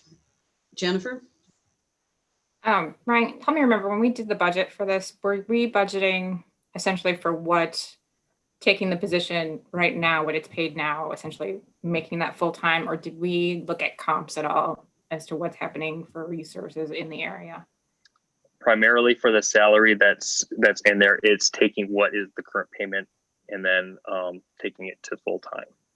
Okay. So another part of that would be comparing what that salary is to those other libraries, which, looking at this, is quite the range. Currently where we are at, it is on the lower end. Most of our library salaries are pretty much on the lower end of Central Library System. Library and other departments, but yes, that is the case. Yep.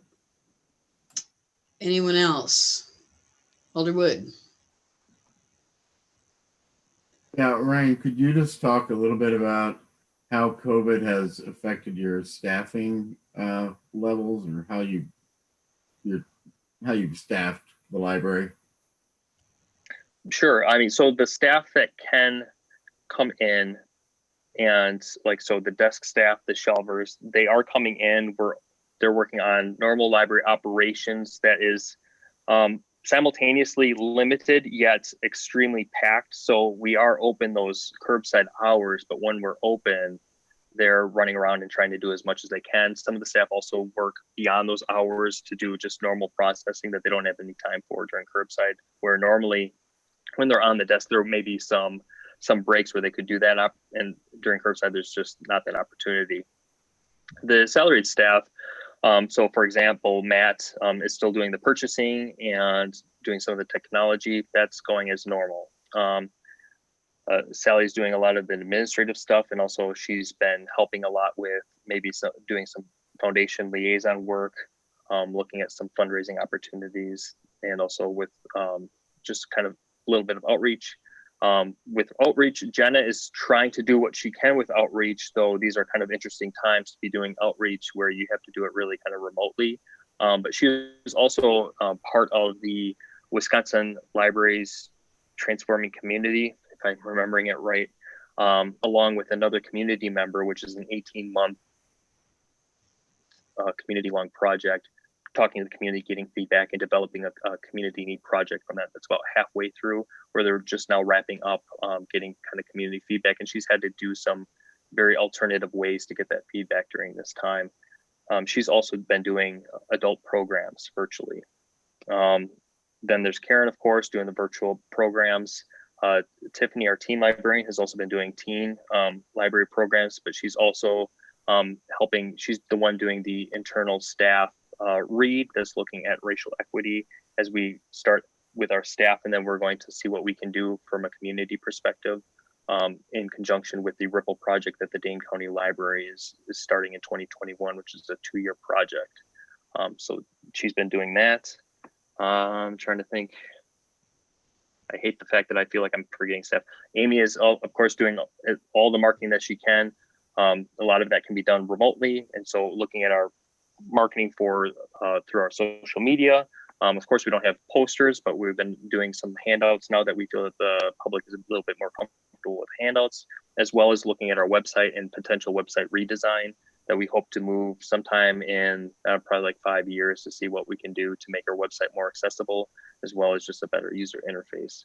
So the staffing has been a little changed due to like just the patron interaction has been adjusted. However, we are finding opportunities with other projects that we can work on at this time that we just had to put on the back burner because they didn't have the time when we were open, extend hours to the public where they could actually come into the building. Great. Has any of your hourly employees, have they lost hours or? Some of the shelvers have had reduced hours due to the fact that just their duties are rather limited to shelving, and circulation, especially for a long time, was pretty reduced. We are getting to a point where I think it's reaching maybe 40 to 50% of our circulation, and it hope will continue to grow as people get more comfortable with handling library books again. But it's reduced a little bit. We're also still finding other projects that we can for them that's helpful for us at the library, where it's an interesting opportunity where you're trying to figure out what projects have maybe we developed that we just had no time for, and it's kind of like discovering those again. And they've been able to help us out while still not what I would consider abusing their duties, considering their wages. Okay, thanks. Yeah, and just wanted to say, I think you guys are doing a great job with the curbside. Yeah. Thank you. You know, obviously living where I do, I kind of get to see the times of day where I know like it has to be nuts over there because there's a line of cars literally waiting, you know, to get their books. So yeah, well, thank you. I do appreciate that, and I'll be sure to share that with staff. Anyone else? Okay, well, thank you, Ryan. Thank you very much. Have a good evening. You too. Next up is community media. Will, this is page 99.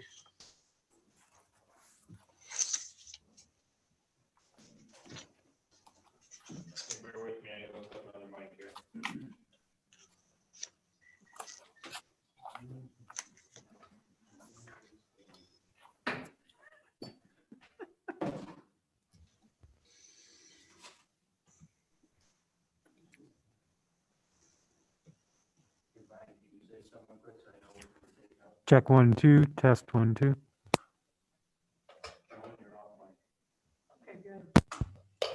Everybody hear me? Yep. All right. Okay, thank you, everyone. I'll try to go through this as brief as possible to catch up to our schedule. First, I guess I'll go over quick. As you know, we're funded by the cable franchise fees.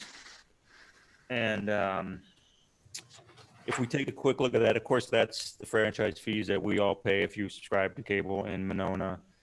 5% of the revenue that Charter gets from the cable revenue they receive, 5% of that they have to give to us.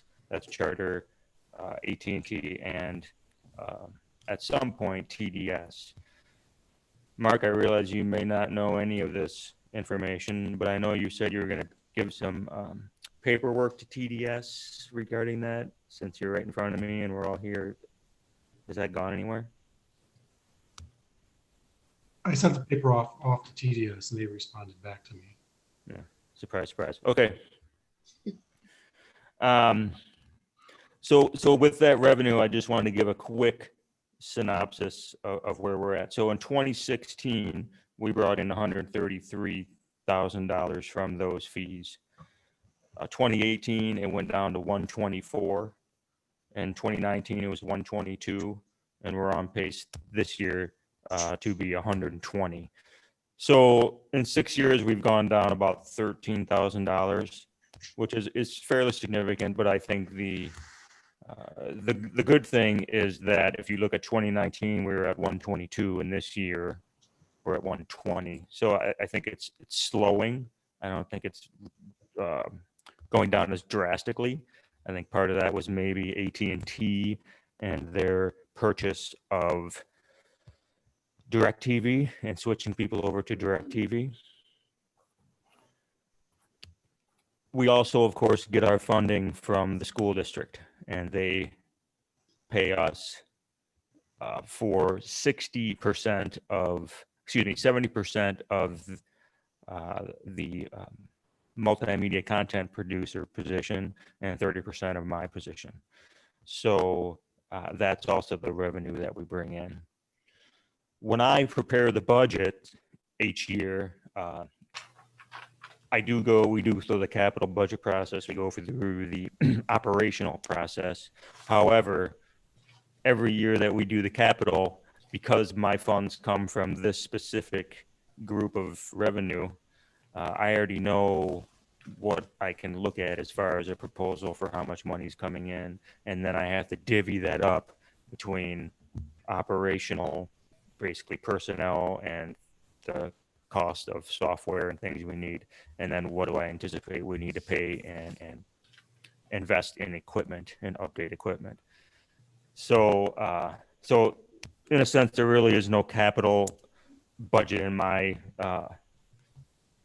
budget, because there's no two separate spots. It's all coming from one big clump, and then I'm just divvying it up in the ways that makes sense for the department, if that makes sense to everyone. And I say that because when we look right away at some of the big changes or the shifting of numbers, we can look at our part-time wages at $16,000.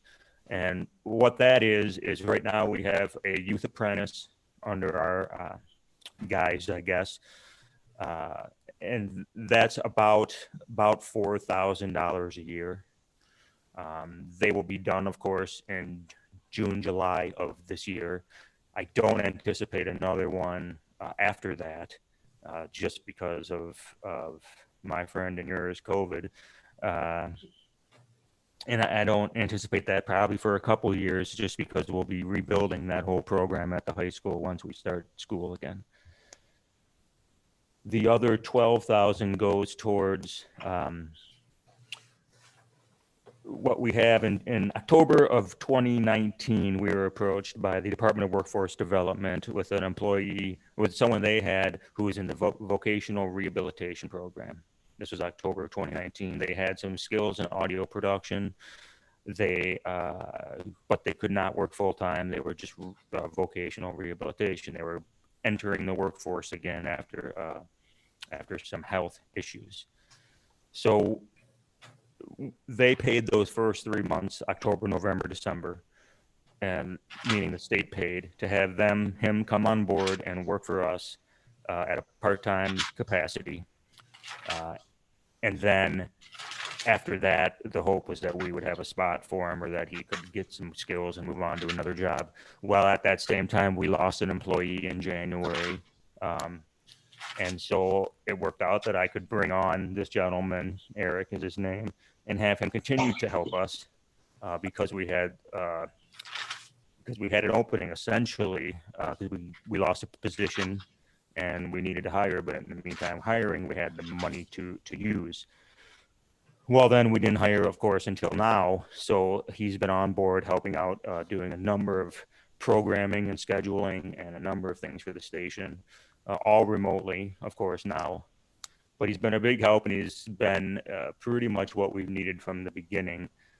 Somebody who puts in about 10 to 15 hours a week at $15 an hour and does the work that we've had volunteers doing in the past. Of course, that's been ebb and flow. We don't always get people fired up to do, that type of work that isn't the real sexy work of radio, if you will.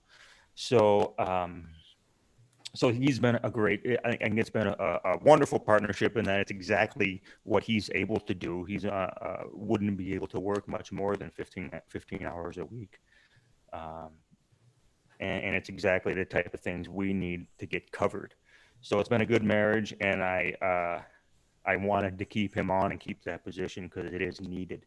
If you look at the opportunities and challenges of the budget narrative, as well as the goals, you're going to see a lot of WVMO, a lot of radio, a lot of WVMO, because, I think it's a double-edged sword. It was so successful that we need more resources to keep it successful, whereas I think if it would have flopped, we wouldn't have invested much anything into it because it would have flopped. So being so successful and seeing the benefits, the investment continues, and I think it's a good investment. So that's the part-time. If I look at kind of the same themes you've been hearing from other people, a lot of software, equipment, what do I want to say?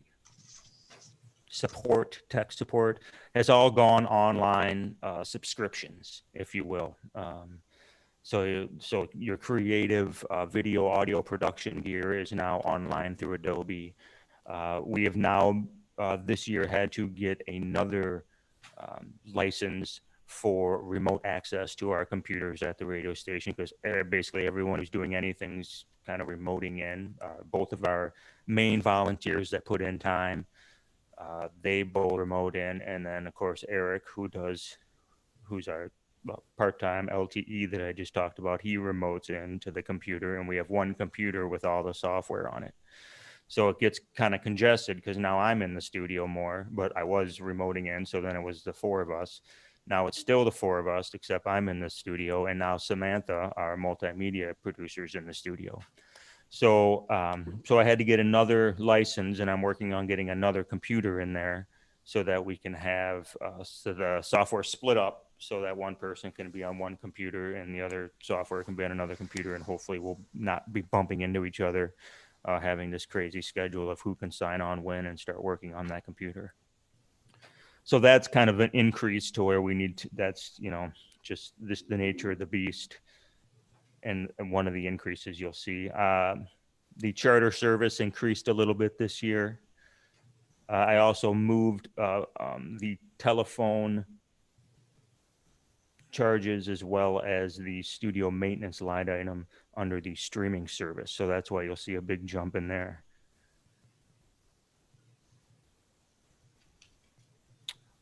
I think, overall, those are the big things for this year that you'll see in the operation budget.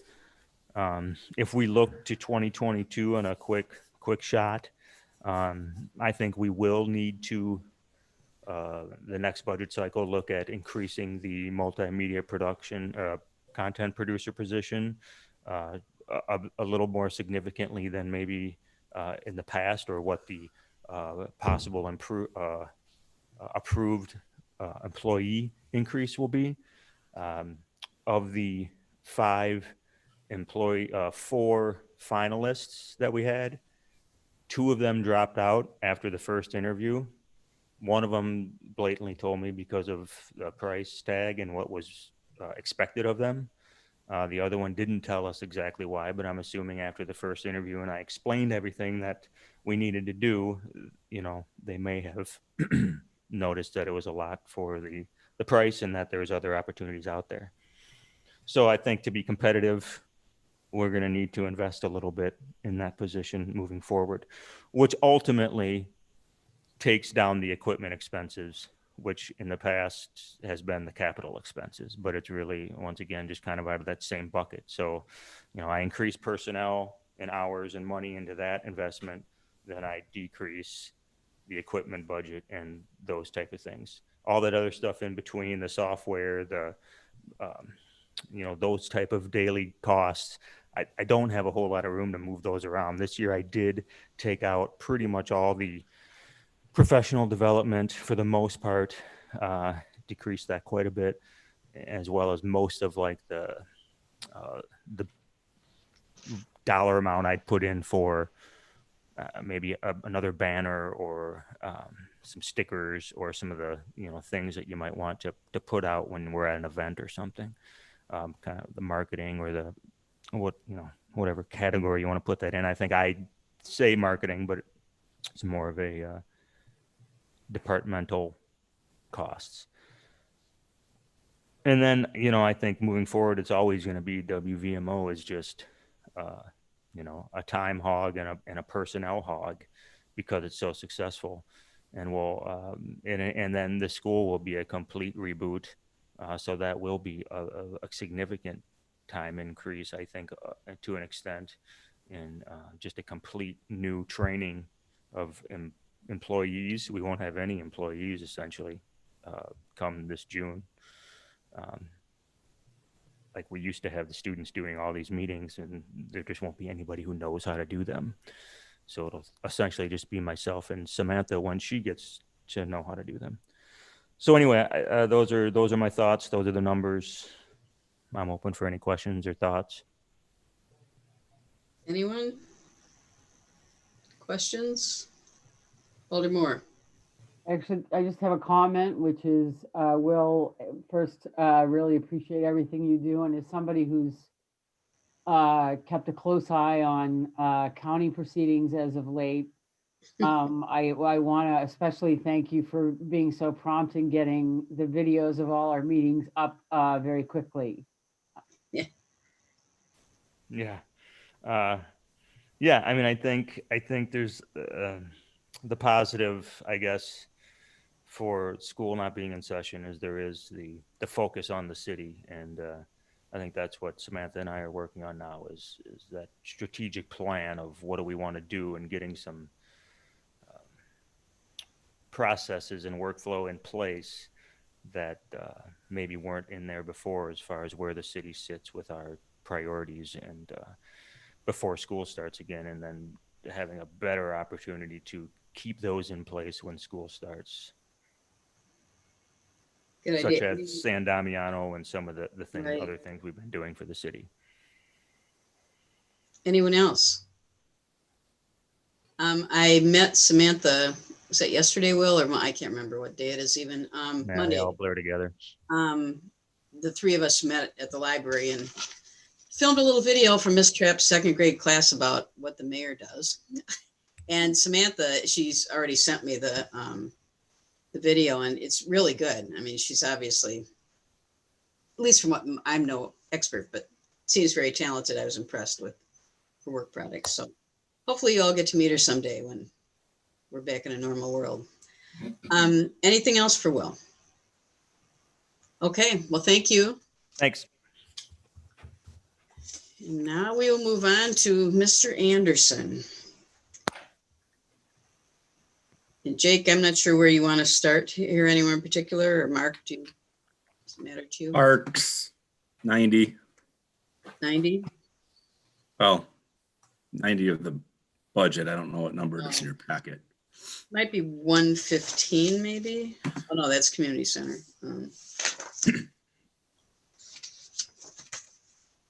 It's page 88. So you're 88. Yeah, we were close. We're gonna get back on time schedule too. Okay, you guys.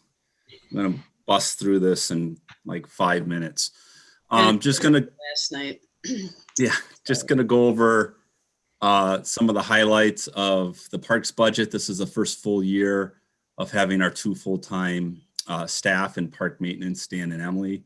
They've really done an awesome job with the extra responsibilities that we've had with the Monona Bank River Rink, and all of the shelters and special projects they've been able to work on today. So parks budget basically covers parks maintenance operations.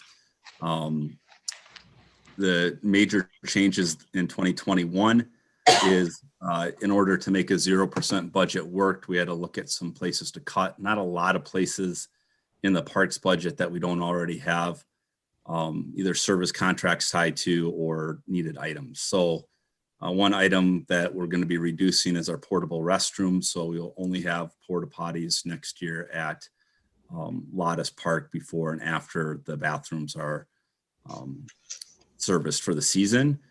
Typically, we've had them at some of the parks that have playgrounds. So that account has been reduced for 2021. And then some expenditure restraint on some of our park supplies. So we'll reduce the total number of trash cans that we have in the park system, which reduces the amount of bags that need to be replaced. And bags add up over the course of a season. It's our most expensive, probably individual maintenance line item is trash bags. Everything else is pretty much status quo. Questions on the parks? Jake, you had fewer seasonal employees this year, right? In the That's park? correct. Yeah, we limited our seasonal staff this year. In fact, we utilized few of our full-time rec department. So Missy and Jessica were even out mowing in the spring.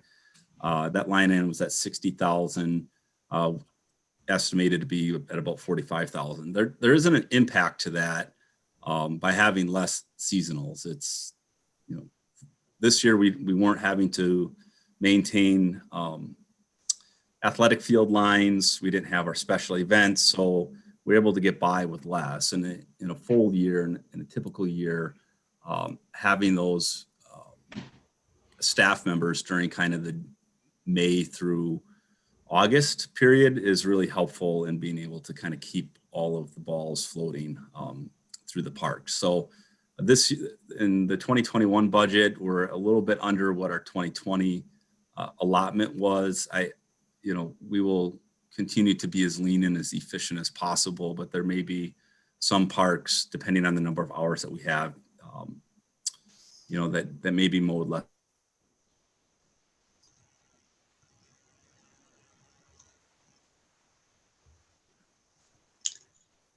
You're frozen, Jake. Oh, there you go.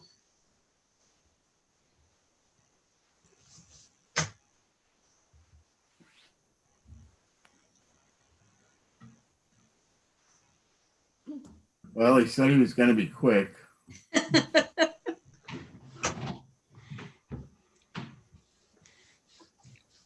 wonder if he knows he's frozen. I just texted him.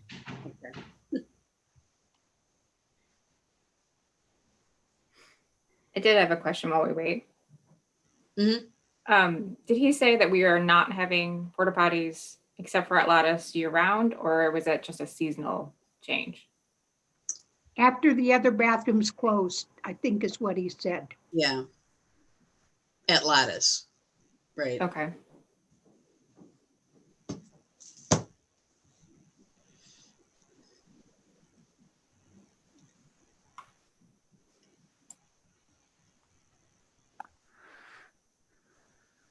He's gonna try to sign back in. Okay. So I think we'll have portable restrooms. It says in the budget description at Bridge Road Park and Lattice Parks. But when he was speaking, he only said Lattice. Now this is only, after the shelter is closed. Although Bridge Road, we don't have a shelter there, so. Right. Like that, so. Jake, we had a question about the porta potties. You said at Lattice Park, they're only going to be there when the shelter is closed or the restroom? That's correct. Yep. So because we charge fees for launching of vehicles before and after the season, part of the deal, you have to provide the bathroom services when available. So we keep that there generally from September or from October through April, through the winter months. And then are you going to have them at Bridge Road Park? That's what it says in the description here. That would be the one location, yes, in the narrative that we would have them. That's where we have them this year for our Learning Lab program that goes up there for activities. And so, and we do have an enclosure for that facility as well. Okay. Any other questions? Do you know when you're going to start putting up the ice rink? Is there a plan for that? Yes, next week we will start hauling equipment over. It's about a 3-week process to get everything over. So we have a meeting with Dane County Public Health on Friday. We organize kind of the area park directors communication with public health, and unless there's a new order that's planning on coming out, we'll be at reduced capacity, but it'll be similar to what our plan was with the pool, having reservable time slots online, and then at the community center where you can book them and pretty much be an all outdoor transaction. But we anticipate, based on not much else being open, that it's going to be a very popular place to utilize for this winter. Anyone else? Okay, you want to move on to what, recreation? Yep, or we can go community center. Sure, Either whatever. one. I'll go community center. It's first in line, 115.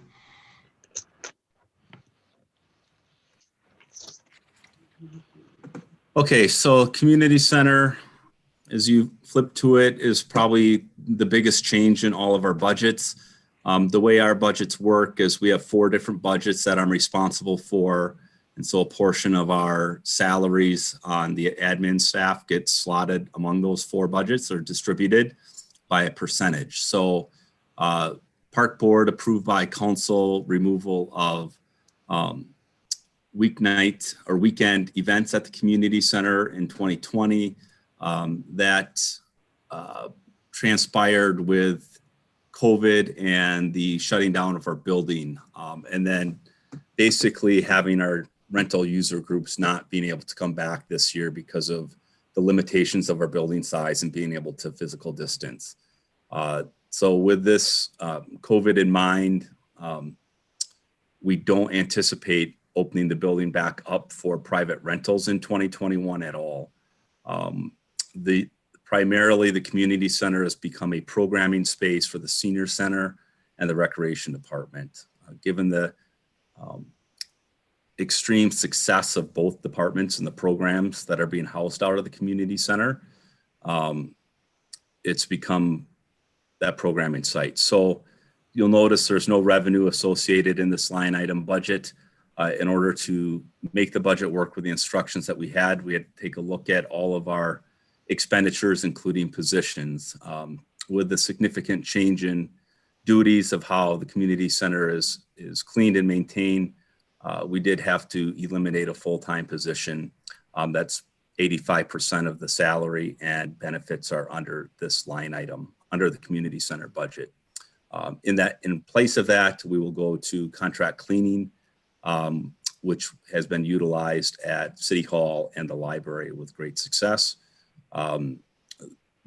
Because of the fundamental room changes for events, both weekdays, weeknights, and weekends, it was a budgetary issue to be able to address to make this budget work. We did show an increase in some overtime in this budget, where park staff will be maintaining sidewalk snow removal on weekends. And then the service contract line item in this budget is where the contracted cleaning service is housed under.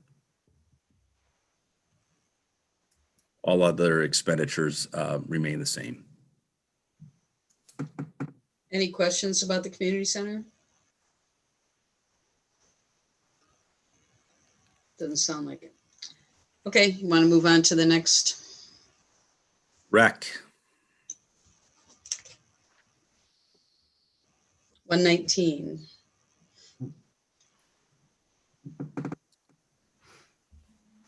So of all the budgets that I have the most certainty of in revenue, it's this budget.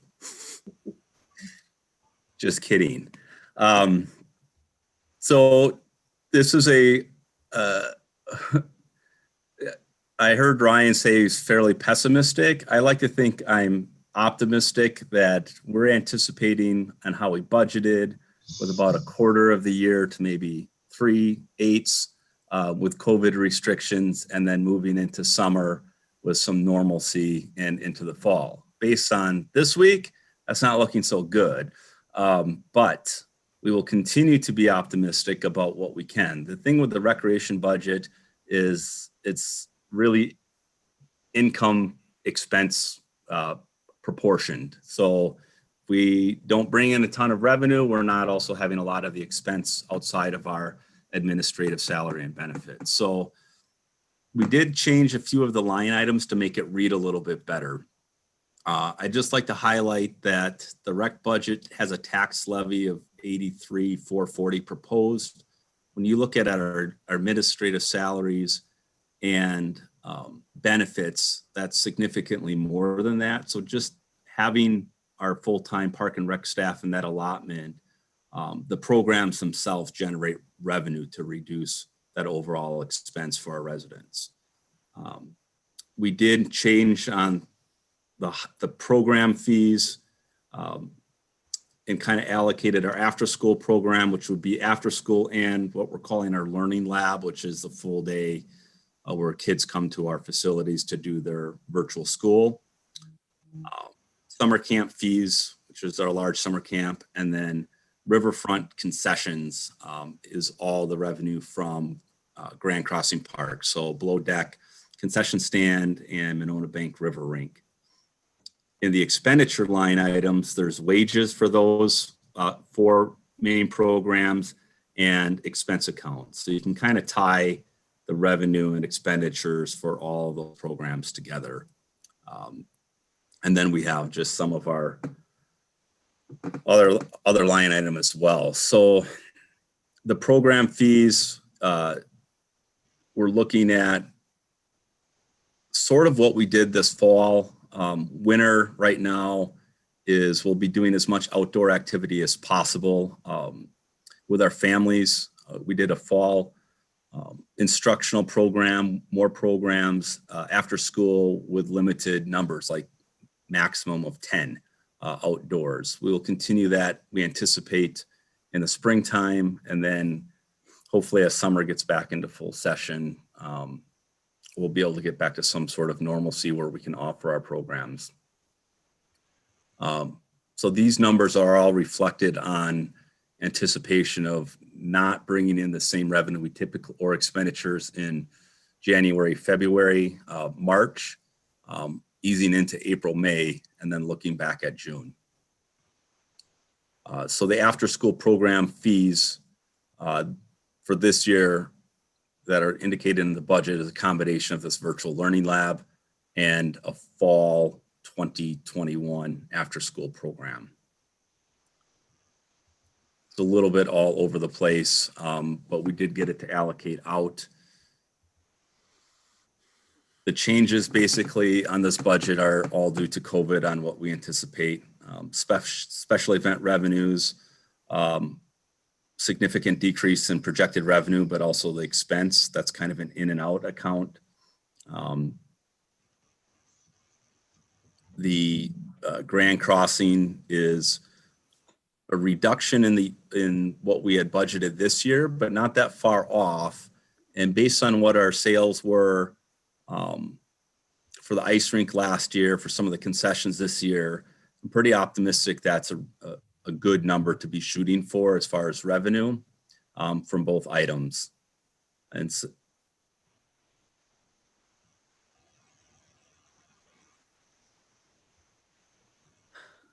So it was, the thing with this year's rec budget is we just reallocated some of those line items and are putting kind of a buffer zone in for what we believe to be restrictions on being able to have programs. That's all I have for rec. Questions, anyone? Alder Moore.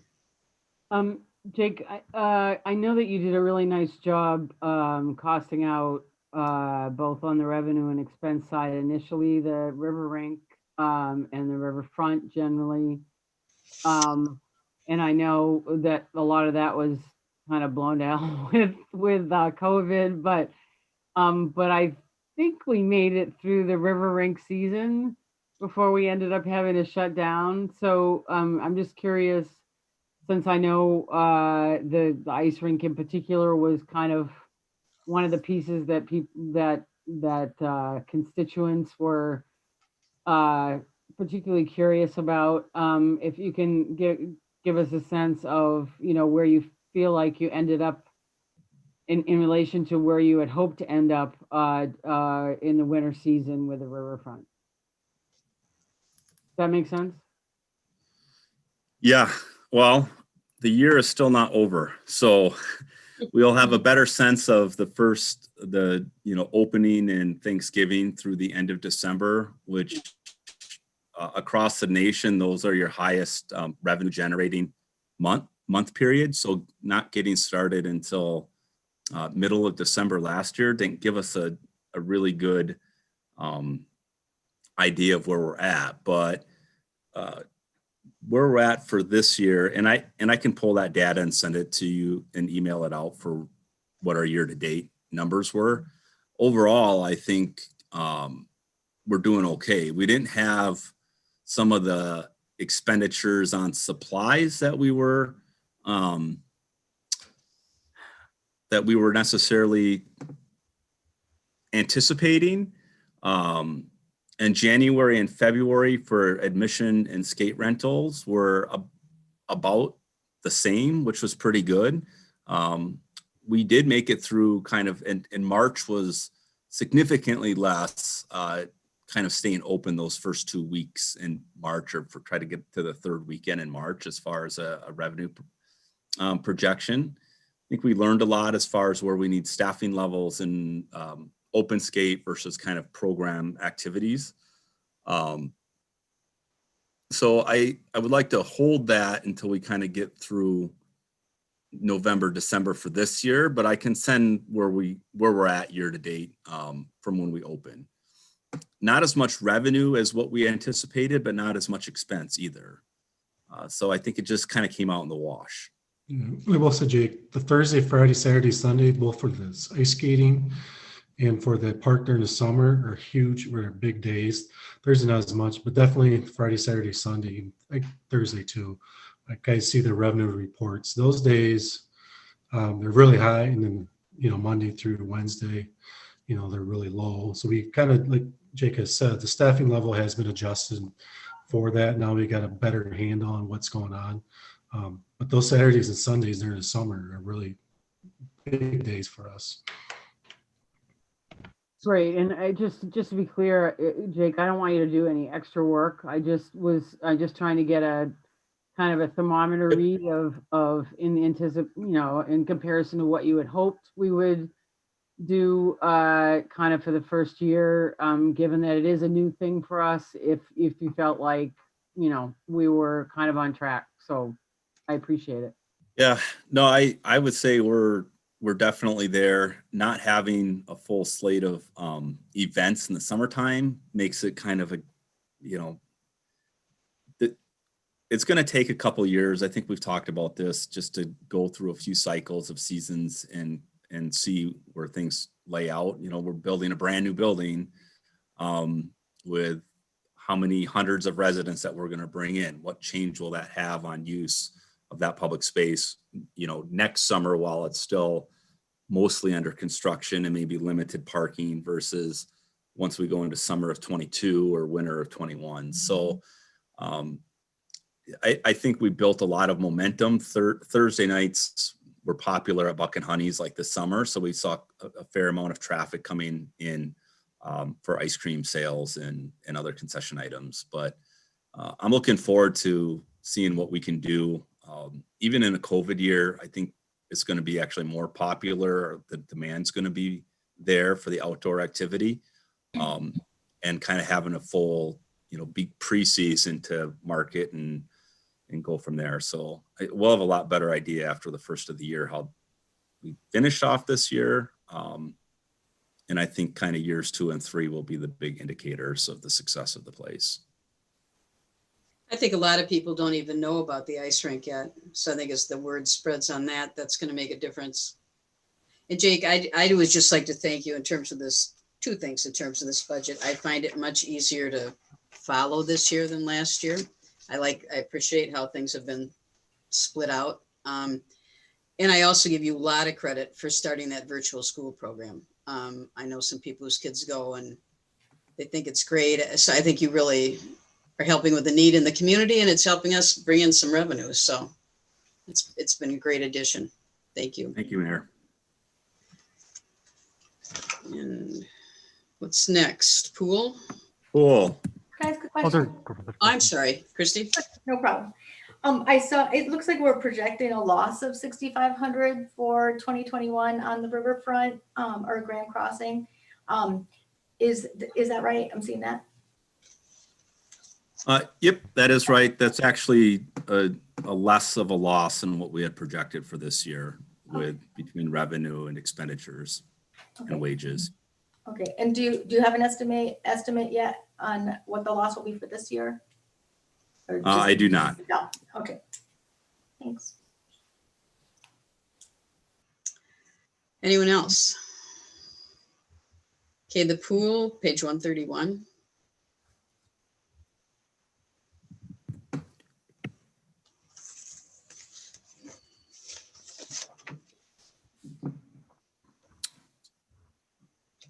All right, so before we jump into 2021, when we look at 2020 year-end estimate, we saved about $10,000 from not opening at all when we look at the outdoor pool and the operation. And that's because of, it's a good indicator of the budgets that we have in Park and Rec that are kind of revenue expense dependent, that the revenue offsets a large scale amount of the expenditures. With the outdoor pool, we still have the expenditures in administrative salaries, retirement, and health insurance. That accounts for close to $100,000. And that's just the way our budgets are oriented. So you'll kind of see that across that full-time salary and benefits. We were still all working as full-time employees, whether it be from home or still in the field. It's just the way our salaries and benefits are allocated across multiple budgets. Based on feedback from the area pools that did open, I think there's now enough evidence that we can open safely, and we can do it and still meet some of our budgetary goals, maybe not on a normal season. But so we've taken all that into account for what we anticipate, some restrictions for next summer. And so the revenues have been adjusted or decreased overall from what we had budgeted for this year. Probably the biggest change you would notice in swim lessons, if restrictions are lifted based on kind of non-family member, and that's kind of the big challenge with swim lessons and distancing, then those numbers would be adjusted accordingly for our revenue projection and expenditures. This time we'd be looking at doing just kind of like a parent-child type of lesson in the water. Reduction in the overall wages for part-timers, having restricted number of people in the pool, restricted uses, less overall staff needed. So the only other major change in this one is just our building maintenance and repair accounts for our, includes our chemical water management contract. We were able to purchase out our existing equipment in which we can just buy our chemical straight from the vendor now and have some savings and not have kind of a water management contract. So we did see a little bit of savings there. So we are recommending, or at least that we do open the pool next year. Again, that decision I think we'll probably have again in March, but I would be much more inclined to be heavily recommending that we do try to open our pool and do it in a way that we can keep in line with this budget and still provide a safe experience for our residents and visitors. Questions, anyone?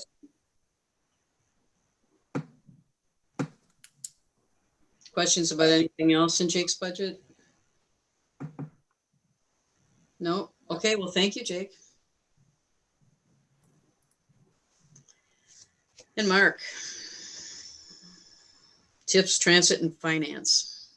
Yep, and I actually got the revenues too. Okay. So I'm going to kind of touch on some of a lot of stuff that's not been talked about. So I'm just going to, these are kind of the big stuff. If you want to start on page 14, I'll kind of show, we talked a lot about this on the presentation, but these will be some of the numbers you can see is on page 14 under taxes, other than property taxes, there's this personal property tax.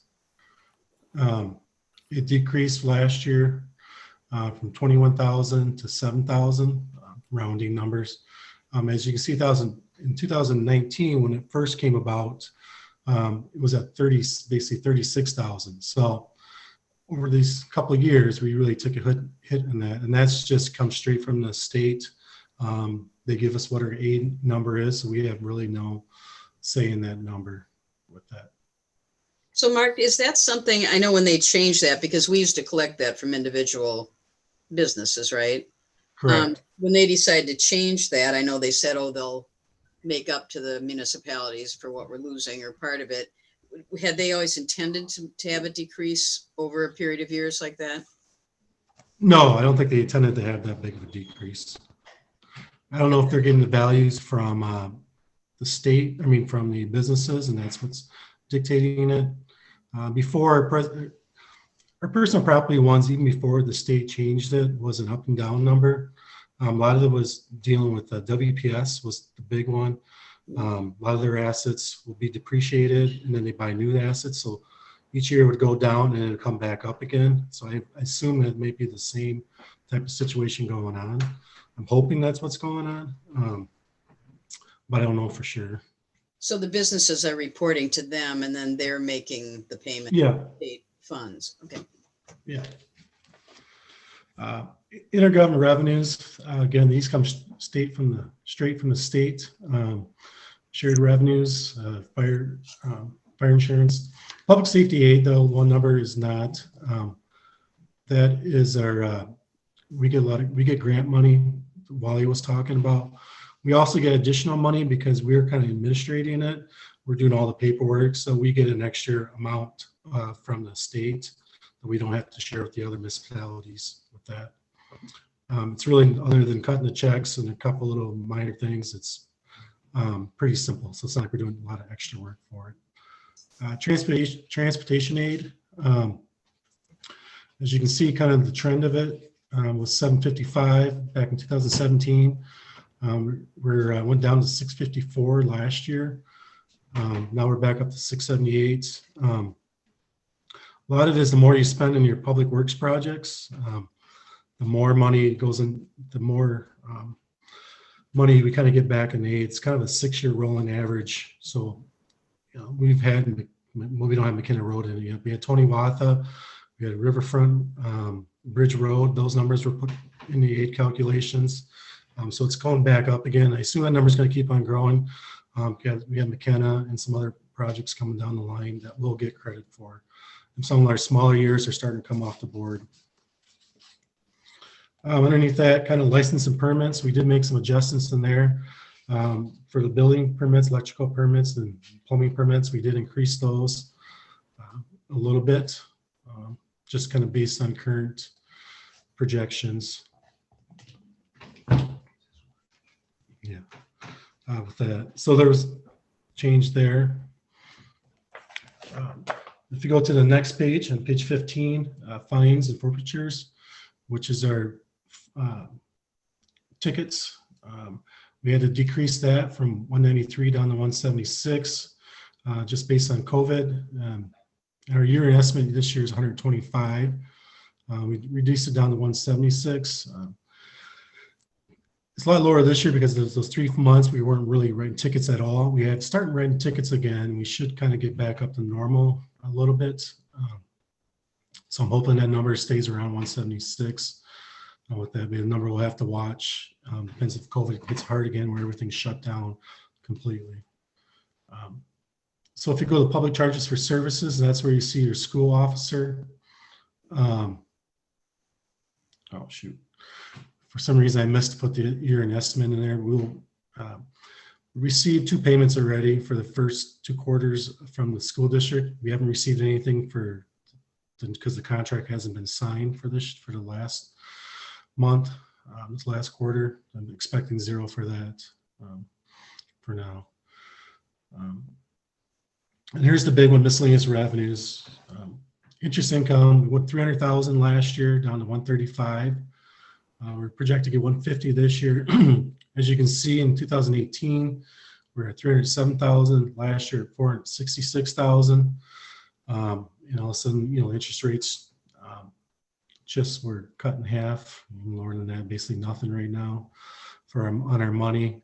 We do have a large balance, so we still are getting some bigger numbers. In the first couple of months, we get all the tax money, and we do get some big numbers in those first couple of months, and then into December too is a big month. With that. And then transfer some other funds. You'll see there's this fund balance applied, the very last line. So this year we're using 250,000. Basically what that is, we're transferring 250,000 to the debt service fund.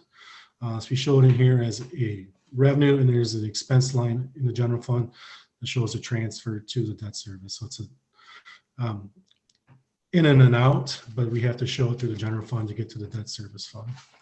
That's all I have on revenues. If anyone has questions on the revenues. Alder Court. 2 questions. One, did we increase building permit rates? I know at one point we were looking at our rate structure and ours was a little bit low compared to surrounding communities. Did we ever change that? They haven't changed. About 2 years ago, they increased it, the building permits. And then looking back on the page you just brought up, the fund balance applied. I realized for the budget for 2020, it was 413,311, but there's not a figure in the year-end estimate. Do you have an estimate on what we'll actually need to apply? So yeah, what ends up happening is there's another page. It actually never shows as being money that we actually show. It comes out in the end as your expenses over the revenues. When you look at your final report, if everything went according to plan, you'd show a loss of 413,000.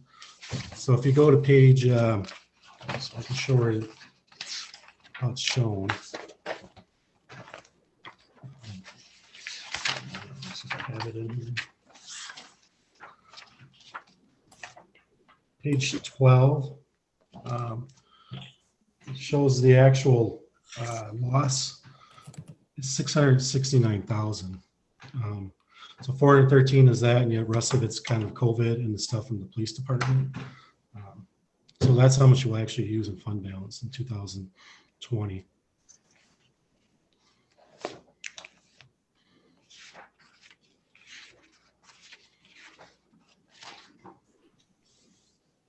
Anyone else have questions? Okay, Mark. Oh, Jennifer. Sorry, that 669,000 you said would be what we essentially will lose this year. How much of that are we hoping to get back in COVID, CARES Act money? As far as the CARES Act, we'll get back. I don't have that revenue number in here. I suppose we'll probably get back.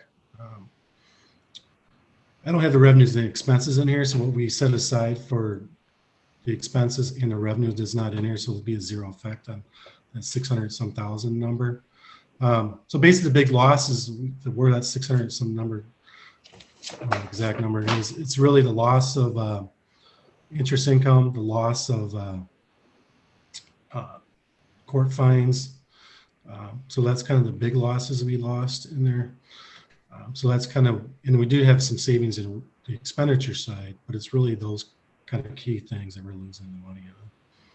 Okay, to answer that question specifically, the CARES Act, the max amount of money that the city is eligible to get is like 120,000 and change. And I think with our eligible expenses, we've been spending as much as we can, but we won't be near that 120,000 number by. No, we'll have reimbursed. We'll probably get about 70,000 worth. We'll get reimbursed for 70,000 expenses. A lot of it is we talked about during the capital time was the servers, a lot of laptops to work at home, some building stuff that was done at the community center. I don't know if you noticed there's a outside window now. There's locked doors, so we have to have used because of COVID with the buzzing people in. So we are being very creative and using that money. I believe we're up around 60, 70,000 we'll get reimbursed for. So we're trying our hardest to use it. So there's a lot more of the capital related stuff that we're getting reimbursed for. But everything as far as your masks and things like that, that's all included in the reimbursement. You're talking small dollars when you're talking about that, 5 to 10,000. It's more of the big capital items we're getting reimbursed for. Thanks. Alderman Moore. Do we know, I'm afraid to say that I have not been following it that closely since it's kind of been dead in the water. Do we know at the federal level if any kind of state or local reimbursements are still in the mix for this potential last hurrah, supposedly last hurrah on the, we don't know if. I have not heard anything that would be coming before the election, and I think it's anyone's guess what happens after the election. But the sense is that there's no momentum on the federal level to get something done before the election. I did see something come across the wire that there's some openness from state Republican leadership to consider a supplemental COVID-19 bill, but no timeline or anything like that. Okay, I certainly knew there wasn't a timeline. I just didn't know if state and federal or local and state was still part of the mix of what they were negotiating, regardless of when it comes through, if it comes through. Yeah, there was a push for that earlier. I have not seen that same momentum for state and local government being included in that, like we were hearing about in the early fall time period. I think that's kind of fallen away. Focus is more on individual taxpayers and relief there, less so on state and federal government entities. And the big thing is with that CARES Act money, it doesn't cover what it really hurts us is, the loss of interest income, the loss of the hotel tax, things like that. That's not being covered. It's covering the PPE and things like that, laptops and things like that, but it doesn't cover the things that we can't. It'd be nice to get reimbursed for the loss of revenues, things like that. Lost revenue from programs is a non-eligible expense, so we are not able to use CARES Act money to make lost revenue for programming or anything else like that. Very explicit in their directions if that's not eligible. Right. Now, maybe depending on the results of the election, if it's an all Dem federal government, maybe that'll, but we probably won't see it till February or March at the earliest. And the CARES Act runs out November 1st, technically. We got the final report is due November 15th, which we're working on. Once that's done, then we don't know what's going to happen with that money because most communities in the state are not using their full amounts, and they're actually, you can donate to other communities too if you have leftovers. We haven't done that, so we're not doing that. But a lot of communities can't use it up because it's only for the PPE and things like that. So we are trying our best to use it, but we won't use it all. Hopefully they'll extend it, at least for the CARES Act that we currently have allocated for. Any other questions? Jennifer? I'm curious, you talk about the loss of interest income. Do we have a sense that the surrounding communities are experiencing the same kind of loss, or is it a way that our budget is structured as opposed to other budgets that were feeling this hit? Yeah, I think probably the biggest difference is a lot of those communities have higher net new construction, and that's one of the big numbers because that's how you base your levy increase. Ours is 1.6. A lot of the other communities surrounding us are higher than that. Our biggest thing here in Monona is we're landlocked. The only way we get net new construction is redevelopment. And so a lot of times you take something down, so you got to get something above what was taken down for new construction. And we're over $1 billion as our equalized value. Just to get 1%, you're putting in $10 million, $15 million just to get 1%. So it's hard to get those numbers. Like Fitchburg and those other communities got these large projects coming in, and so they're able to have a larger net new construction. I think that's one of the biggest things is the difference. We also, I forgot to mention here on one of these pages that we have is, we lost Walmart on page 15, miscellaneous revenues. There's a donation contribution, 40,000. We lost that too, and then we lost 10 in the transit, so 50,000. So it's just been a combination. And with that and our low net new construction, we put in Grand Crossing, phase 1 and 2 of Riverfront, and that only equals 1.6 of a net new construction. I mean, that's not a big number for us. Anyone else? Okay, Mark, you want to go on to? I'll just go to finance. That's page 29. Basic balance it at 0. The biggest change is reduction of other supplies and expenses from 1,500 to 1,000, and that's just a lot of our tax envelopes and stuff we have to pay for to the county. We have a lot of extra tax envelopes and return envelopes, so we don't have to need to order as much for this year, so we'll be fine for that. Any questions?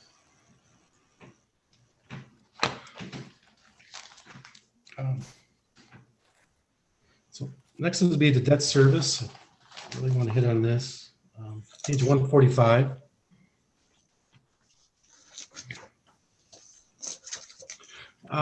So debt service is exempt from the levy limit. You could technically increase as much as you want, and you're exempt from that.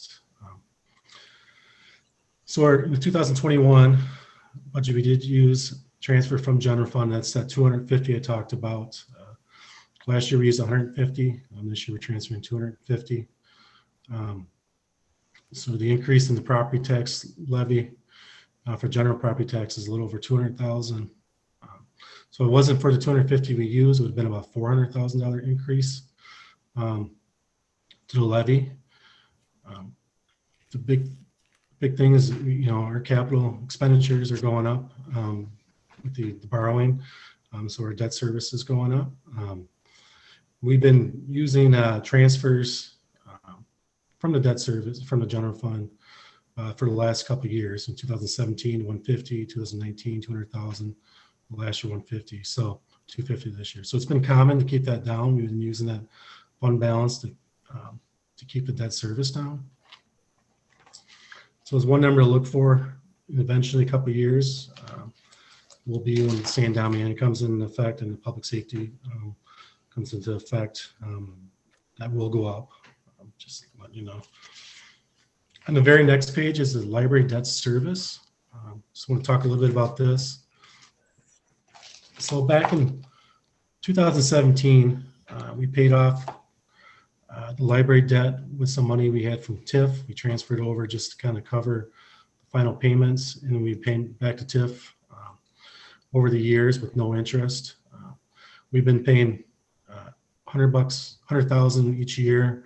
We cut it down to 50 because we can pay it back as long as we want. This will pay it back in the next 3 years, I believe. we'll make it whole with the TIF with that. So we did reduce that by 50,000. If anybody had questions on the debt service?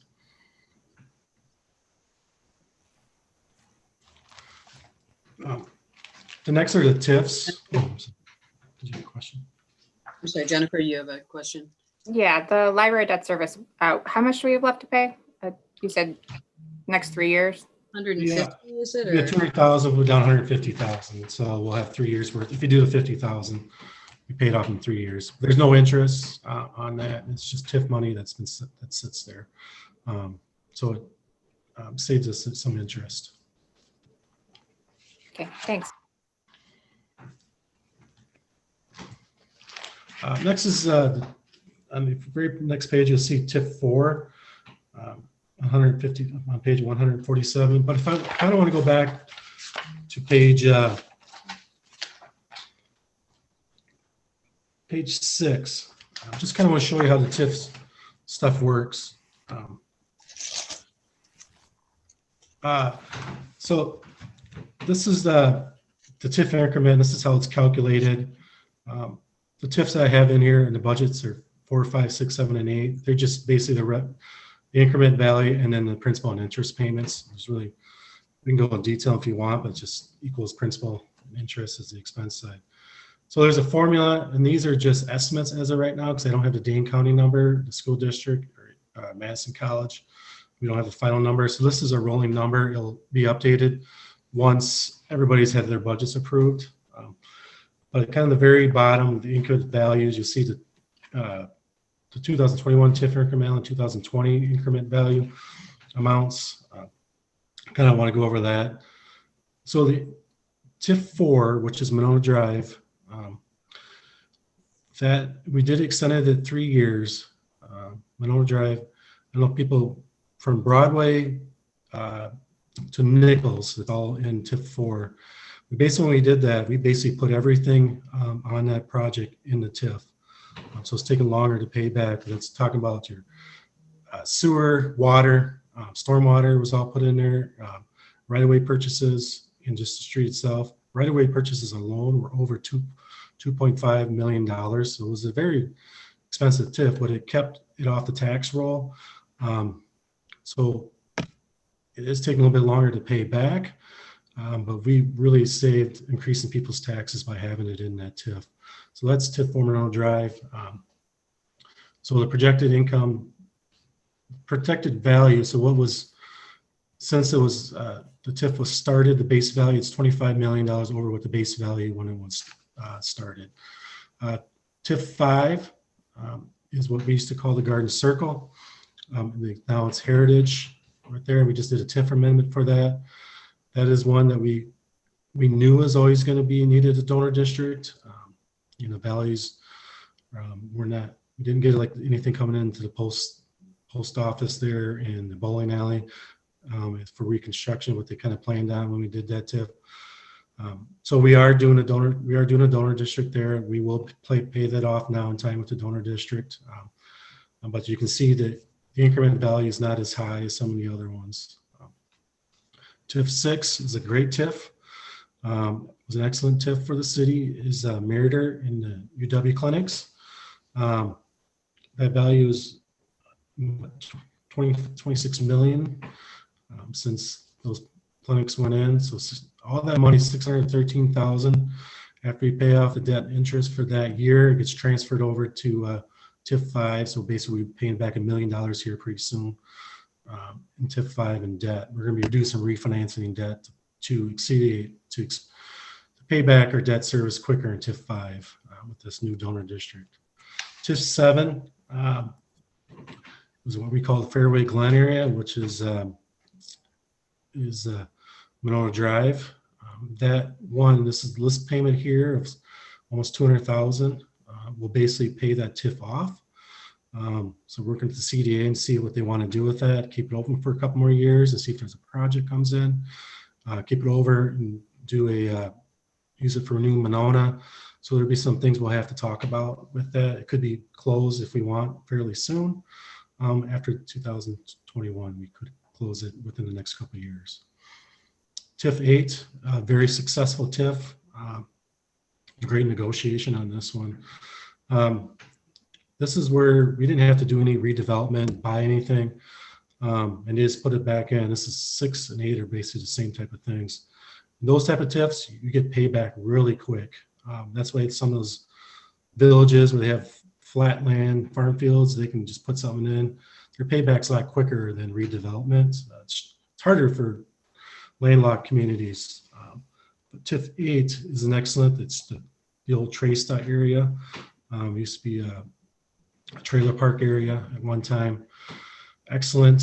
We're using that to donor district to TIF 9 if needed, which is the riverfront area. So that's 25 million there, just an increment since it started. And TIF 9 is, of course, riverfront. So phase 1 and 2, the values are completed values for phase 1 and 2. So it's about 26 million that we received in value for that. So 600,000. You're projecting phase 3 to be between 20 and 25 million. I don't remember what exactly it was. You can almost double that number and double the increment number we're going to receive in that. So we will pay that. We'll get some good payback on our debt service and pay that back without, redoing our loans year after year. So it's going to be very successful for us. TIF 8 and I'd say TIF 6 are excellent. Same as TIF 7. 4 too, if you think about it, what we put in there, we put a lot of stuff in there, and it'll pay back by the time we have to close it. So they're all excellent TIFs. I don't know if you have any questions about the TIFs, and I rambled on, but I just want to show how that's all calculated and what it means. Anybody?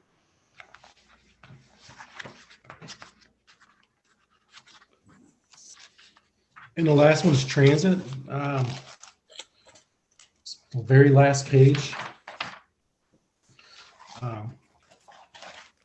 So transit, we met.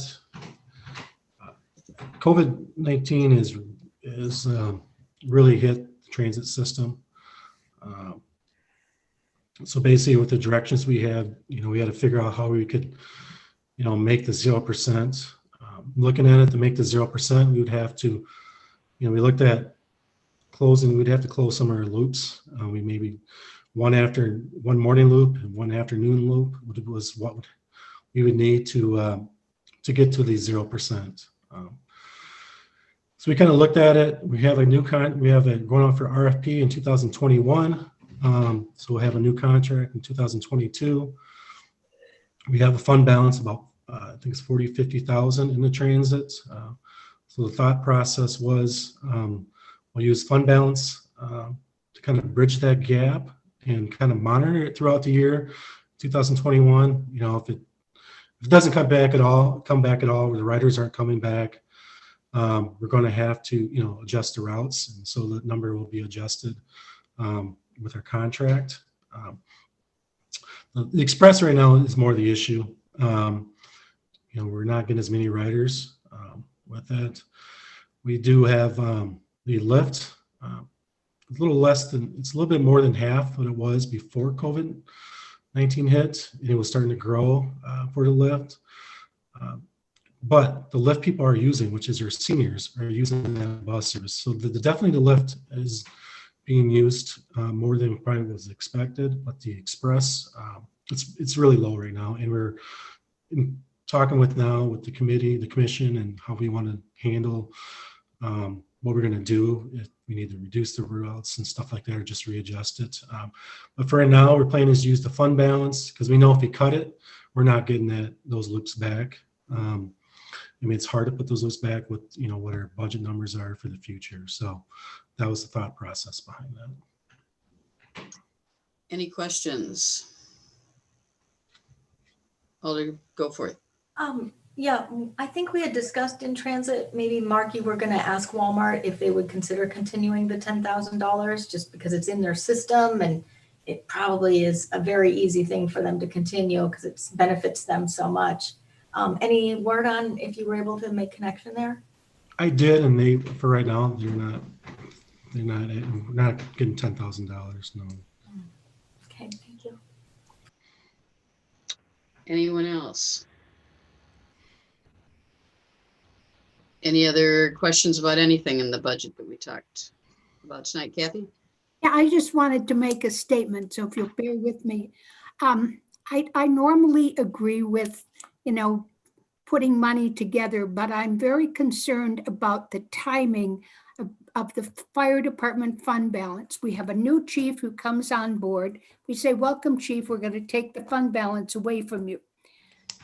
The fire department is already stinging because we are buying San Damiano, and they think that will put off buying the safety building. And I would rather have us, I do have one question, Brian. When we took the foam out and paid for that, did we take that out of the fund balance, or did we take that out of? Take the what out? I'm sorry. Take the what out? foam, when we had to get rid of the foam from the fire truck. The PFAS foam? Yeah, I'm not sure the exact line item. I have to go figure out. I would suggest that would be a good item to take out of the fund balance. And I think the rest of it, you could just keep and leave it. And when we hire an engineer or planning for the public safety building, we use the balance in that. But to take it away from them, I think they would see that as rubbing salt in the wound for them. Just my opinion. Good point. And which, Mark, is it year after next we have money just for the planning, or is it next half the planning? I can't remember. What year? Capital 5-year capital plan has it in 2022. Okay. So I would do that, and the new chief may want some things. I mean, he seems very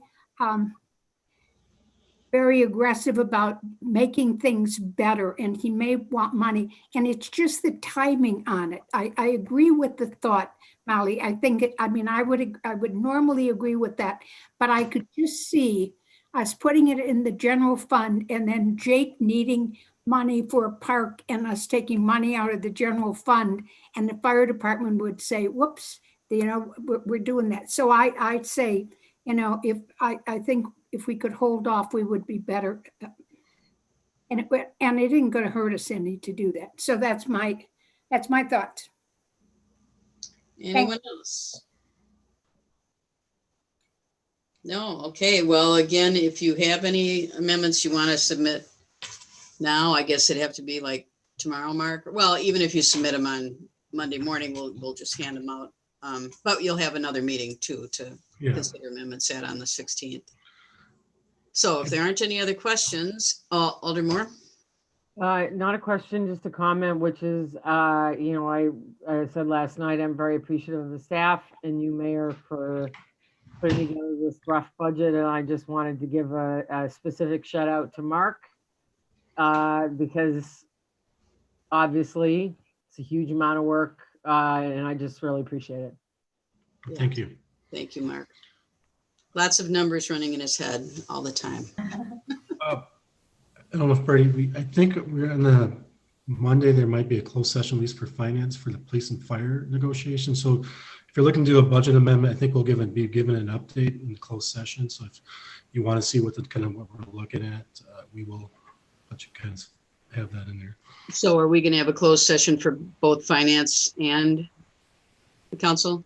Yes, the intention is to have 2 closed sessions, one for each, just to give the council a brief update on where we're at with union negotiations, with the understanding that it is still in process, but we want to at least give you a sense of where things are at the present time. Yeah, okay. Anything else? Is there a motion to adjourn? So moved. Second. All in favor, say aye. Aye. Thanks, everybody. Thank Good night, you. all. Stay Good night. safe and be well.